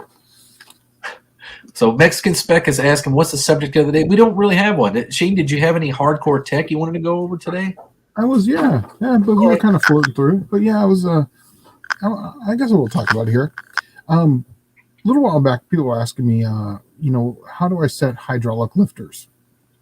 And aside from everyone talking about lifters going flat, this is just, we're going to talk about preload. And, you know, I was telling him how I did it, and he was telling me how I set my preload. If I'm driving this on the street, if it's 100 thousandths of preload in there, that's in the lifter, I will set it halfway through. If it's a street driven vehicle. If it's something I'm racing, I'm going to set this thing 20 thousandths off the bottom. And then he wanted to argue with me that the oil pressure in the lifter will overcome the spring and would hold the valve open. I said, well, no, it actually does the opposite because, you know, of hydraulic pressure and pounds per square inch and yada, yada, yada. And, you know, well, I've been doing this for 30 years and this and that. Anyways, so I was going to break it down how I did it. So most of those inserts, the hydraulic inserts, are going to about 375 thousandths. So when you do in pounds per square inch, you got to get, you know, square inches. So divide that by 2, square it, times it by pi, you get 0.11 inches squared. So with 0.11 inches squared at 80 psi, you're only going to apply 8.83 pounds of pressure to the bottom of that lifter. That's to the cut part. Because remember, all it's trying to do is take the slack up. If you had 300 pounds of oil pressure with that same square area, you're only going to produce 33 pounds of pressure on that push rod. That's it. Never being able to overcome the spring ever. Well, and also too, remember, now you have a mechanical advantage because on a rocker arm, you have a heavy spring with a long ratio on this side of it with a small lever on this end. Remember? Because remember, that's going the opposite direction. So if you have on the seat 150 pounds of seat pressure with a 1.5 rocker arm ratio, you're going to have 225 psi on that seat. So you're going to basically, now I understand how these work, is that there is a check ball that runs in the bottom of that. And what it's designed to do is do a bleed rate. So as this thing's got oil in there and it's going on the base circle, it fills up the chamber, low pressure chamber. And then when it goes over the nose, it's going to slowly bleed down. But then as it gets back under the seat, it's going to fill back up. And what happens is when people say that they pump up, they're actually bleeding down because it can't fill it fast enough. And so that's how the engine goes away, and it just start popping, farting, and popping. How you can cure that is that if you take this thing and you set it all the way from the bottom on a Chevrolet, you're not going to be able to just crank the nut down. I would say get longer push rods, but take it from the bottom and then set it just like you would like a solid flat tappet.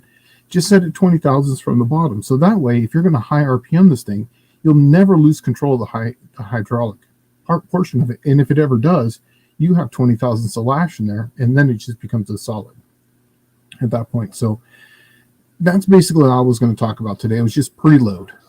If you're going to drive it on the street, I always tend to go halfway down. That's because, remember, all we're trying to do is just keep this thing from, as it gets hot, as it gets cold, things are going to get smaller and contract.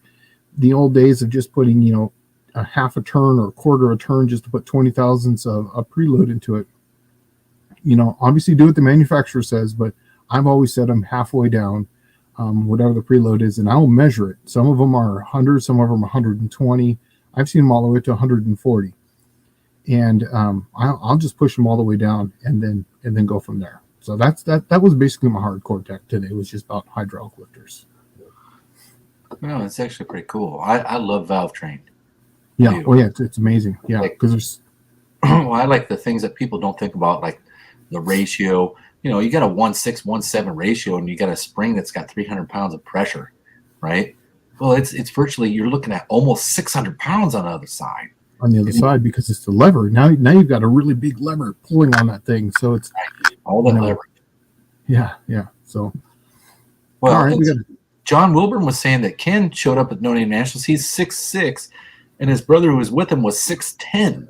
Jeez, those are the two guys. That's a guy I remember. I saw them. They were tall. Yeah. Well, Ken came up to me and was like, "Oh man, it's good to finally meet you." And I'm like, "God, Ken, you're one big dude."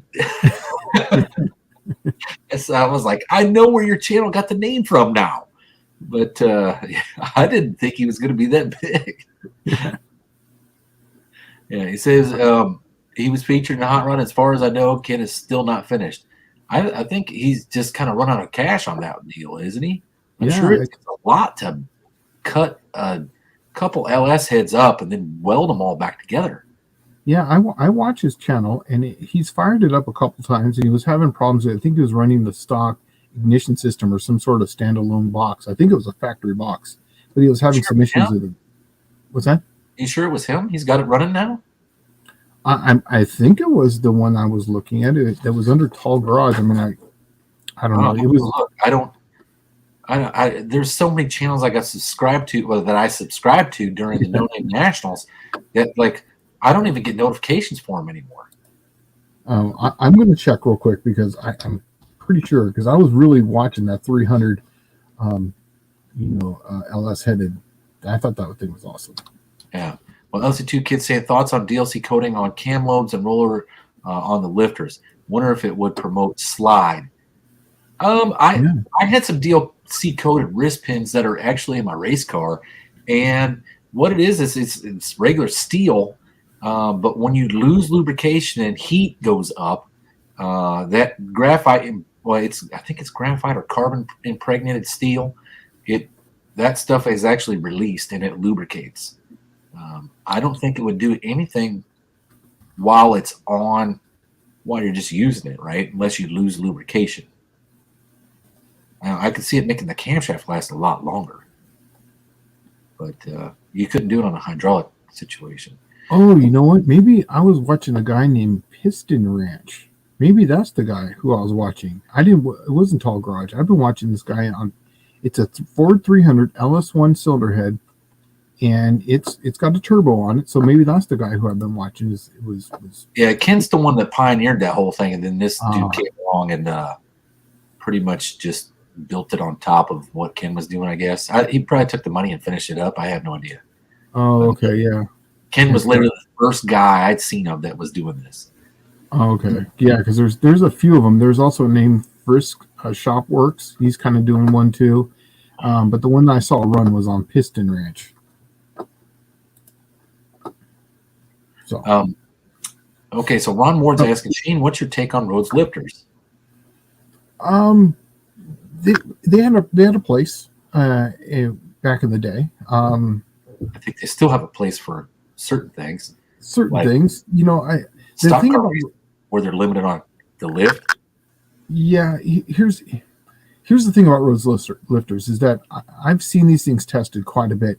You really, really need a dyno to test these to get them right, because you change them 5 thousandths of preload and you'll make 10 more horsepower, or you take away 5 thousandths and you'll lose 15, 20 horsepower.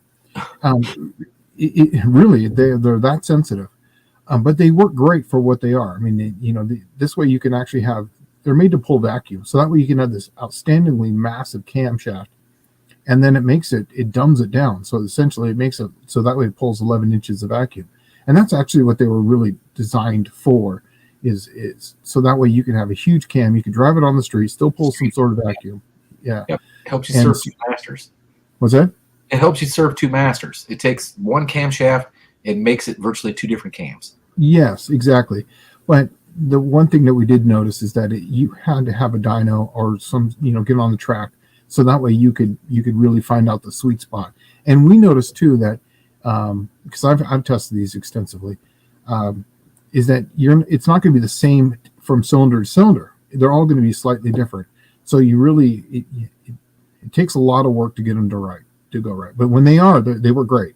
I know. I put a set. I've only owned one set, and I put them in a Buick 350, and it was like the worst thing I ever did. I ended up taking them out because the Buick has such poor oiling that the lifter bleeding down was a bad thing.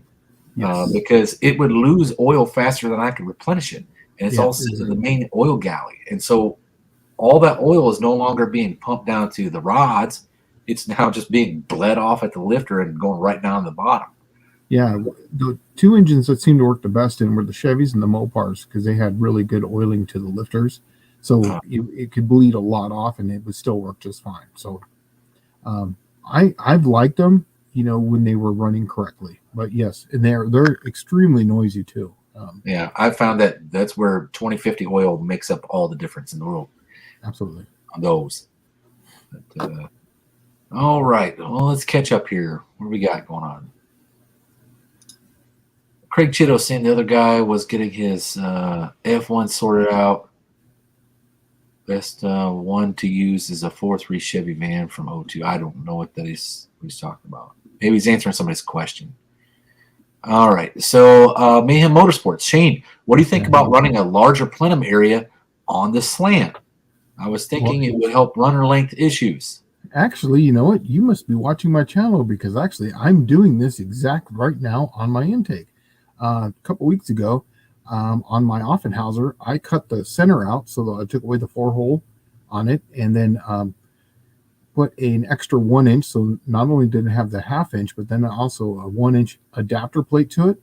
And I got to tell you, it changed everything. In fact, I can actually tune it like a regular car now. I mean, for real, instead of having different metering rods and different jets and different volume now. Yeah, it's actually got plenum volume, and it actually runs really good, and it has great distribution. In fact, going down the road, because I have wide bands I have a dual ultra duals on it, so I have a wide band on the front 3 and a wide band on the back 3, and inherently the front 3 would always run a little richer when it's cruising, and then when you're wide open, it would reverse.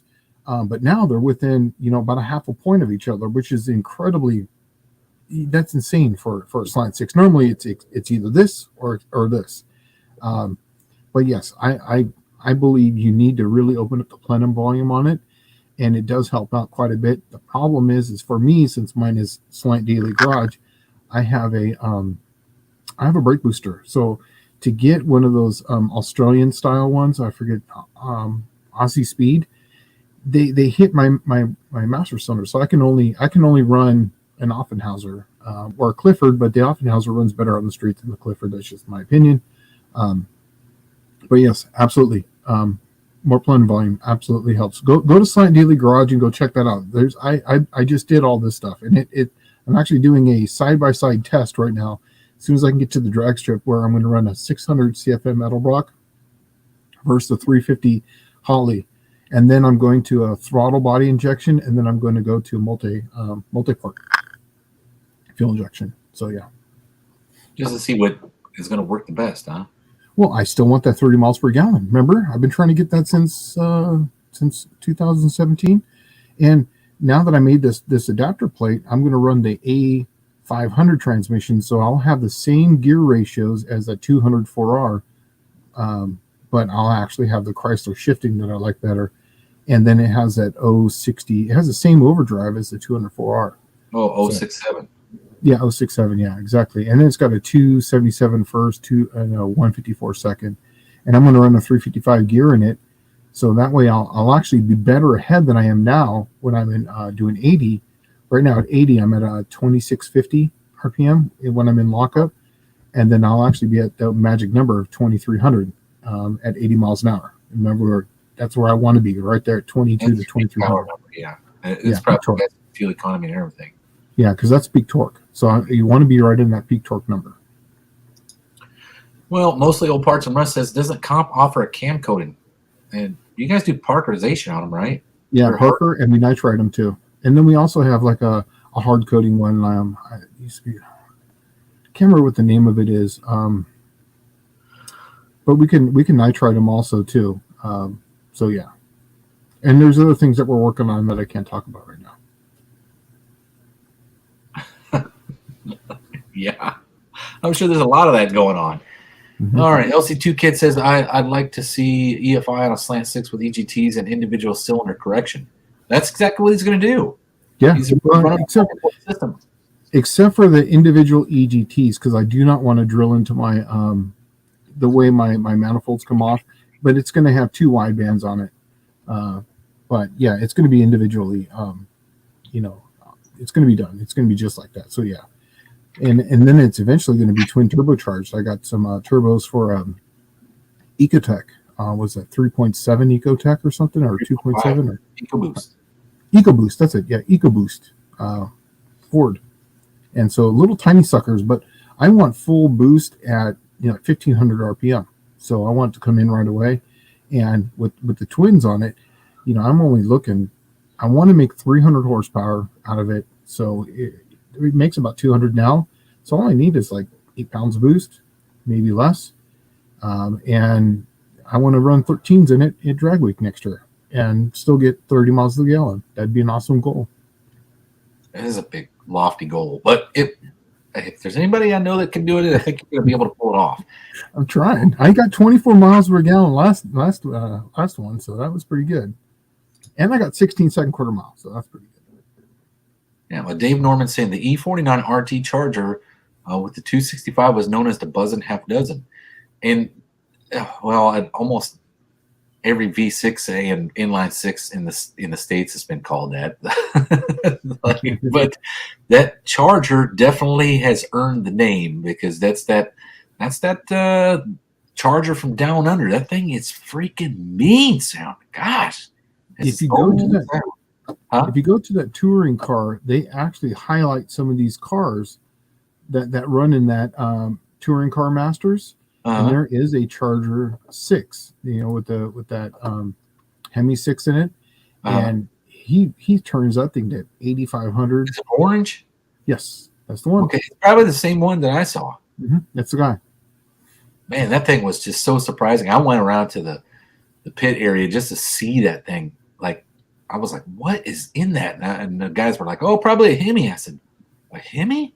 You guys had a Hemi? They're like, oh, yeah, 265 cubic inch Hemi. I'm like, wow, what a small Hemi. I'm like, that's almost as small as the Red Ram. So I got to go look at this, right? And, of course, I'm disappointed because it's an inline 6, and I'm American.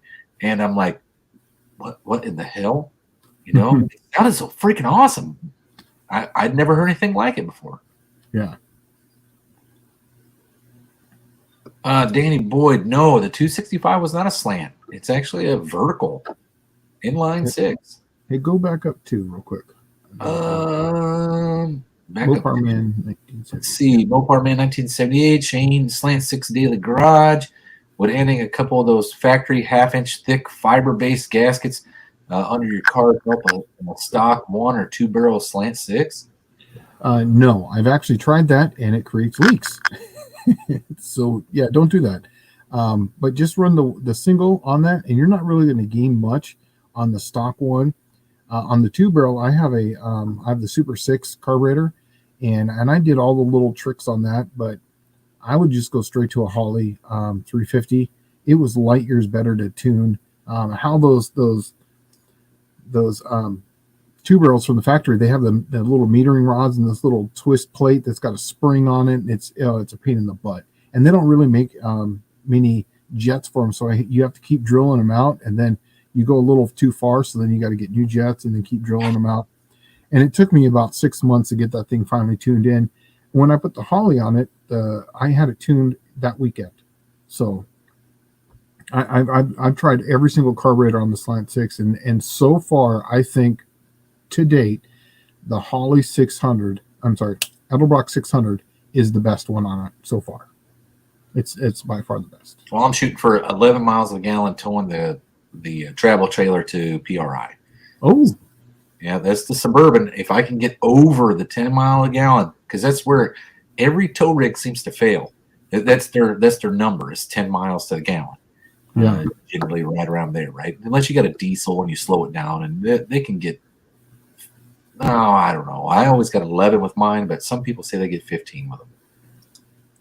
But let's see. LC2 Kid here is saying, any idea on roller cams from comp for the Buick V6? I've called and they said they have no plans to make any more, killing us in the Turbo Regal community.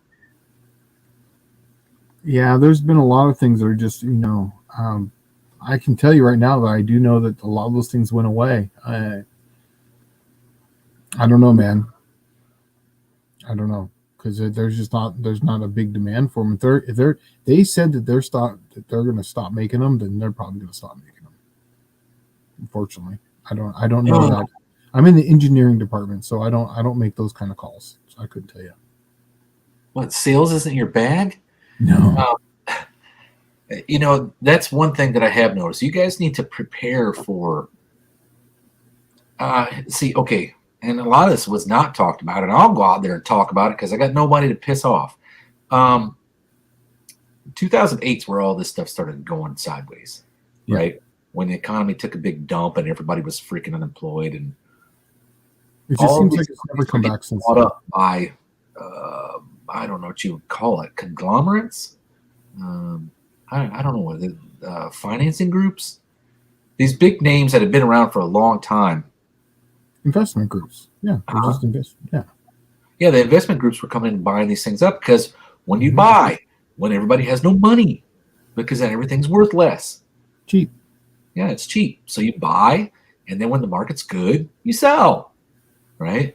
And that's just the way capitalism goes in the world. Now, unfortunately, what's happened is a lot of these companies that were made a lot of their parts in America and stuff like that got bought up by these investment groups. The investment groups weren't in it for, like keeping it made in America. A lot of them put the stuff overseas because that's where they could make more money. And then they sold it, or they're selling it, or they're holding on to it till it's worth something and then sell it. But the same thing is happening right now. I would have to say COVID-19 started that off. When we had the lockdowns and the economy took that big, huge dip, the first thing that takes a dump is anything that's a nice to have. So AHRA drag racing, people didn't show up. I mean, God, it was like freaking barren. I'll give you an idea how bad it was. January, February of 2020 was the biggest months I'd had for the AHRA. Everything was going great. I was getting things rolling and going, the whole 9 yards. March, I made $3, or I brought in $3.67. That's not what I made. I made probably $1 out of that. Okay. And it was horrible. And it continued like that for the whole rest of the year almost. And I still had to do these events with no income coming in, where nobody was buying anything, nobody was doing anything. And some of the places were even locked down to where you couldn't do stuff there. Wow. And so I started like building engines on the side and Buick stuff and this and that, make some extra scratch where I could. because it just was not out there. That's what's happening to these businesses. The same thing is happening to these businesses. If you think about it, we're in third year of our, I guess you'd call it COVID trials, because that's what it is. Hostile like takeover. Was, I mean, they were being overly cautious about it to make sure that it wasn't something that was going to wipe out mankind, and rightly so. I mean, when it first came out, we didn't know. You know what I mean? Right. So it's just coming back around. Everything's coming back around now. It's starting to slowly grow and move forward. But then you start throwing crap on top of it, like $5 gas, right? Milk being double what it once was just 2 years ago. That kind of dumb stuff is what's going to stifle what's happening right now. And all they're doing is they're making your money worth less, regardless of how you spend it, regardless of what bank account you put it in, regardless of what materials you buy. They're making your money worth less. So it doesn't matter. They're robbing it from you while it's just sitting there right in front of you. That's what's happening. But the economy will eventually come out of this. Same thing happened with Jimmy Carter. I was a kid. I know. My old man lost everything he had in 1978. Everything he ever had gone, vaporized overnight. Was running a gas station during the oil embargo, in the gas crunch, right? Mm-hmm. You know how hard it was to make a buck in that business at that time? Probably none. Probably wasn't even possible. But guess what? The sun still came up the next day. His birthday was on the same day it was the year before. And F it, who cares? But the economy, it came back. And during the Reagan years was pretty bustola. And then it didn't really get good until, I don't know. I would have to say after Clinton came in, they faux pas the economy with all that inflated housing crap. And so, it seemed to get pretty good. So from like 94 to, I don't know, 2002 or something, it was pretty good. I'd say 2000 up to 2005. 5? Yeah, it was actually really good up until around then. And then all of a sudden it just pooped one day, like, I remember watching on the news, like, the housing thing is with their housing crunch or something. I don't remember what they were calling it. Housing bust? The bubble. The bubble. Yeah. What's funny is that me and Lisa got approved for an interest-only loan back in 2005. Interest only. Yeah, and I was just like, that just sounds terrible. You know what I mean? Like, and they were ready to sign. Let's sign. I kept telling Lisa, like, nah. And we just basically just said no at the same time, pretty much. And I was like, the bottom's got to fall out the market. It just has to. It's going to pop. And it sure did. It popped. Oh, yeah. I remember that's when the first time I seen a reverse loan mortgage. Is that what it was called? Reverse loan? Yeah. Where it was like the old people were literally, oh, look, my house is paid for in California. I'll just get a reverse loan or reverse mortgage on it. And I'm like, but my wife's parents, their neighbor did that. It was this older black couple. They lived in not a very good part of San Diego, but if you had a residential building in San Diego, virtually they were worth like $500,000 at the time. Yeah. And it didn't matter where you lived at. And man, they had that house, and he was telling me, I got a reverse mortgage. They're paying me to live here. And I said, okay, did they buy your house? Well, no, they get it when I die. And I'm like, oh, all right. They're paying you a couple of grand a month? And he's like, yeah. And I said, but did they buy the home? No. So they could get your house for $25,000 if you die next month. Right? And he was like, oh, well, I didn't look at it like that. And I said, yeah, and then they're going to sell it for $600,000. That's right. And I just thought it was the weirdest thing. I had never heard of that. And a lot of people were doing them. Yeah. Especially the older communities, right? Like the older folks were. Mm-hmm. But yeah, Mopar Man, 1978, he's the Great Reset. You'll get less or nothing at all and like it. No, it'll never be like that because, let's be honest, American ingenuity is actually what's fought their way around this whole thing every time. Don't think that, okay, this country was founded on poor people, right? Yeah. That's why you have things like biscuits and gravy. That's why if you go up to Pennsylvania, they got things like Scrapple. Okay, if you knew what the hell was most of that stuff was made from, you probably wouldn't eat it. Hot dogs, all that stuff. I mean, I grew up in a family where my grandparents were Great Depression like survivors, right? And you literally had meat one meal a day, one meal, right? And it was like, if it was bad, you'd have bone marrow, right? Yeah. It's like nothing made it out alive, nothing. You know? And if it's bad, you cut off the bad part and you eat the rest. That's right. And cook it longer. Yeah, but it's just the whole country was founded on people making ends meet, making it through, and making great stuff out of it. That's what the country was founded on. So if it gets bad, it'll only be bad for a little while. Yeah, it's gonna turn around. Out. Huh? It'll turn around. It always does. It'll turn around. So Danny Boyd's saying that I bought my house in 2005. They give me a mortgage on the 80%, and then HELOC on the 20. I shouldn't have been able to buy it.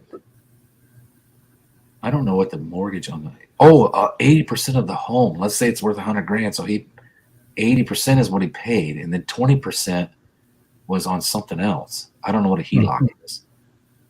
I don't know. That's something new to me. Oh, home equity line of credit. Oh, okay. All right, cool. And man, so that's like essentially having two loans on a loan. Oh, that sucks. I'm sorry, dude. Yeah, that does suck. Yeah. Yeah. Well, part man, 1987 or 1978 says, "Don't eat chitlins. Scrapple's pretty much the same thing, but in gelatinous form." I tell you what. Gelatinous form, what a great word. That's where just don't ask what it is. I mean, I'm going to tell you right now. You'll eat. If it's chitlins, you're going to smell it. You know what I mean? I'm telling you. If you're freaking starving, dude. Like, oh man, what is that movie that my wife and I used to watch all the time? There's a movie with crap. What is his name? Who was the guy that played the gladiator? Right? He was a boxer. He played a boxer in he lived in Jersey or something, in like Cinderella Man. That's the name of it. Yeah. Cinderella Man. Yep. And he was a boxer and he was broke, right? And he was trying to make it through the Great Depression, and there was no jobs to be had, so he couldn't work the docks. He couldn't be a freaking muscle man because nobody owed anybody nothing because they didn't have anything. And he, what they were paying him with corned beef hash in a bowl. We'll go out there and get and literally murder the other guy for a bowl of corned beef hash. That's hungry, right? That's pretty hungry. Yeah. Yeah. But I have to tell you, coming from Southern California, the first time I went somewhere and they were talking about chitlins, I smelled it and it just smelled like, literally it smelled like shit. And I was just like, that's because it's not. It's the intestine, right? But it's still shit. Shit touched it, so it's bad. Yeah, and it's the same thing on a sausage. Yeah, yes, I know, but at least it's cleaned out. I don't know what, man. I don't know what it is, but man, it was terrible. Man, I don't know. To me, I get these little push-ups right now just even thinking about it. Just oof. Oh, my mouth's salivating. That means I'm heading toward the toilet. Yeah, right. Yeah, I've never found myself eating chitlins, but I'll tell you what, I'll eat that before I start eating human beings, but you got to be hungry to eat that stuff. And a lot of the poor food, like, okay, I'll tell you one my grandmother used to make, and us kids used to line up for it. It's called rice and raisins. It was cream of rice with raisins in it. It had no meat, none. Like I said, one meal a day with meat, right? The rest of it was just like made up stuff like that. Navy beans and cornbread. If you've never had navy beans and cornbread, it has like a ham hock in it. It don't even have a freaking real piece of meat in it. It just has one ham hock and the entire, it's like a ham bone and the entire pot of soup. And it's all primarily navy beans, which is like those white pinto style beans and cornbread, and it is freaking delicious. Yeah. But I got to tell you, man, living here in the South, I go when I'm in Ashland, I go to TCI. They have a store there, and I go in there, and it's like the hardware / gas station / laundromat, mail room, whatever.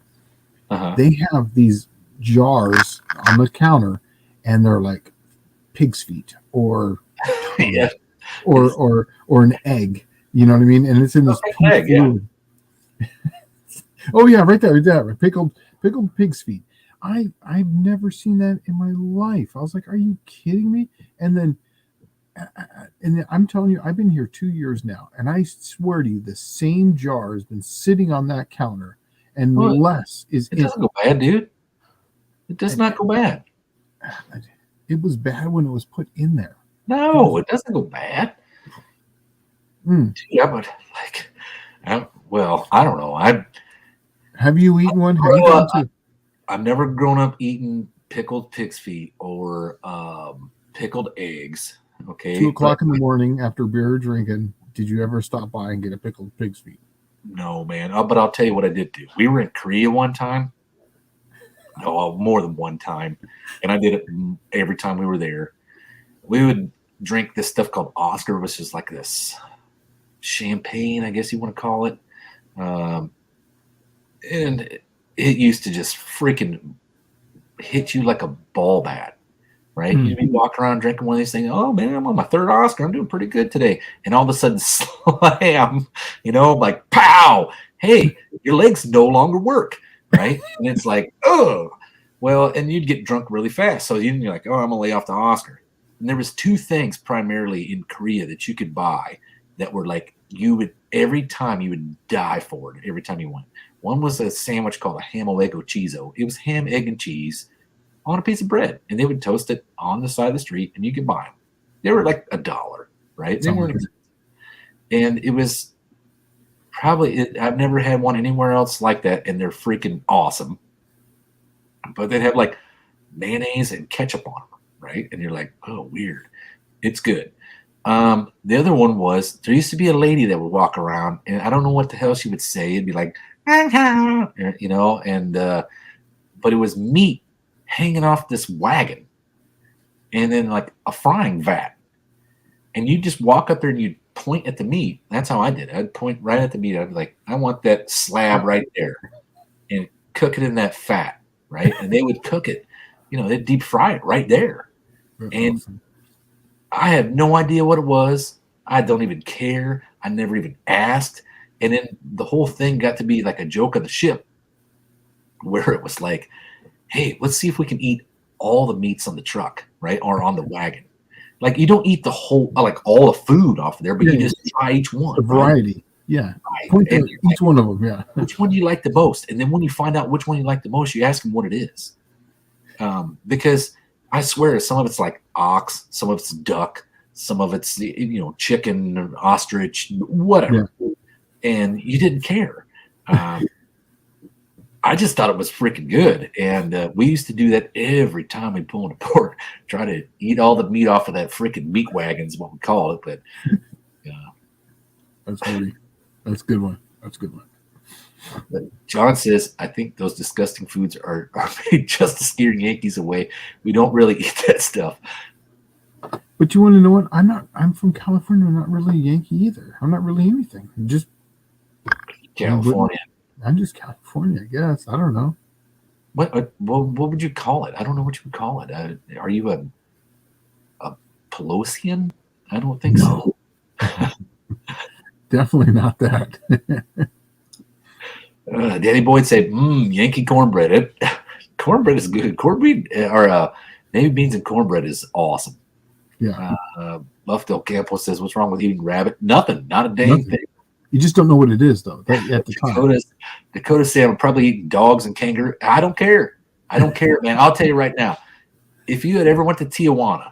I have, and I've probably eaten dog and kangaroos. I don't even know what I ate. We used to walk out of this club. I don't remember what it was called. It was like Cotton Eye Joe's or freaking something like had a worm, some kind of worm as their mascot kind of thing on the shirts. I can't remember what it was called.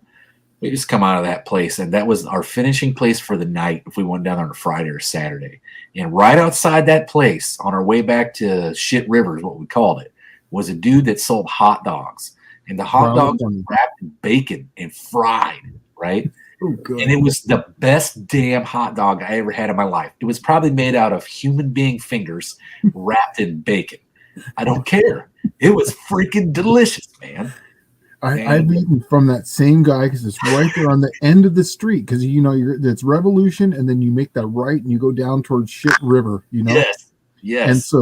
And if he was all out, then I would go down one block, and then I would get to that place. It had like the 50 tacos, and they had all those different tacos ready to go. They had the street tacos. You just walk right up, and I was like, I'll take 10 of these or 10 of those, and they were like 50 cents each. I used to love them things. We used to call them meat dogs, and because he didn't know what they were, but it was good. Johnny C says chipped beef on toast is a favorite. The Navy, that's called shit on shingle, right? Shit on shingle. Yep. We used to eat the hell out of that stuff. We used to have like the normal poor people food like a lot because you could get the chipped beef, and then you had the gravy chipped beef, and then you had the minced beef. Then you had the minced beef with tomatoes. And it was all the same kind of thing for breakfast. But Michelle Obama ended all that, right? She got rid of all that food, and everything we got on the Navy ship was then prepackaged. Probably cost 3 times as much and was killing people immediately because it's all prepackaged processed food. Yeah. Let's see. Well, we're at 2 hours. 2 Yeah, and so that's the evening, folks. I know we rambled on about eating meat wagon food and hot dog Tijuana hot dog trucks. But I still make Tijuana hot dogs for my family and my kids because they're freaking awesome, dude. You put them in the air fryer and they come out amazing. Do that. Oh yeah, yeah. What you do is you wrap them up and you put a toothpick through them and then put them in the air fryer and then you leave them in there a little longer and they come out absolutely amazing. Oh, yeah. Well, have you done this right here? As Ron Ward saying, fried bologna. I thought that was a joke until I saw someone actually do it, and they cut them thick like a steak, like a burger. I took a bite of one. It was a barbecue where they slathered it on there and they cooked it. It just wasn't for me. I can have bologna sandwich. So fried bologna is the best. That is a Southern thing, and just like boiled peanuts is a Southern thing, but fried bologna is the best when it's smoked bologna, and then you fry the crap out of it. And the more fried it is, the crunchier it is, the better it is. Those on bread with some mayo, I could probably eat like 20 of them sandwiches. They're one of my favorite things to eat, but I don't think I ever had barbecue sauce on it. They don't even sound good. Well, that's how they do it. Down here is they put barbecue sauce on them, then they throw it on the grill. And so then it caramelizes onto it. And then they put a little extra onto it, and then they put it back on the grill and flip it back over. So that way it will like caramelize and get crusted up. So it'll kind of like, it's like frying it on the grill essentially. And then they take it off and then they put it on a burger and they eat it like a burger, like that. To me, it just didn't look all that good, but I'll give it a shot. If you say so. We go to restaurants on Fridays with all the guys. So I see fried bologna sandwiches on there, and a lot of high end places. So I'll give it a shot. Right here, John Wilburn saying King's Old Country Store in Lebanon, Tennessee, great fried bologna sandwich. He even told me about this. Next time you're out here, Shane, we'll go hit this place and we'll do a live from there eating a King's Old Country Store fried bologna sandwich. And this is only 19 miles from my house, so we'll go there and we'll murder a fried bologna sandwich, Middle Tennessee style. No barbecue sauce. I don't know who the hell puts barbecue sauce on. That's the way they all do it down here. So, God, well, that's Memphis barbecue crap, right? The only place for barbecue in the United States that should be legal is Texas and Kansas City. Everywhere else should just like stop it. Stop it.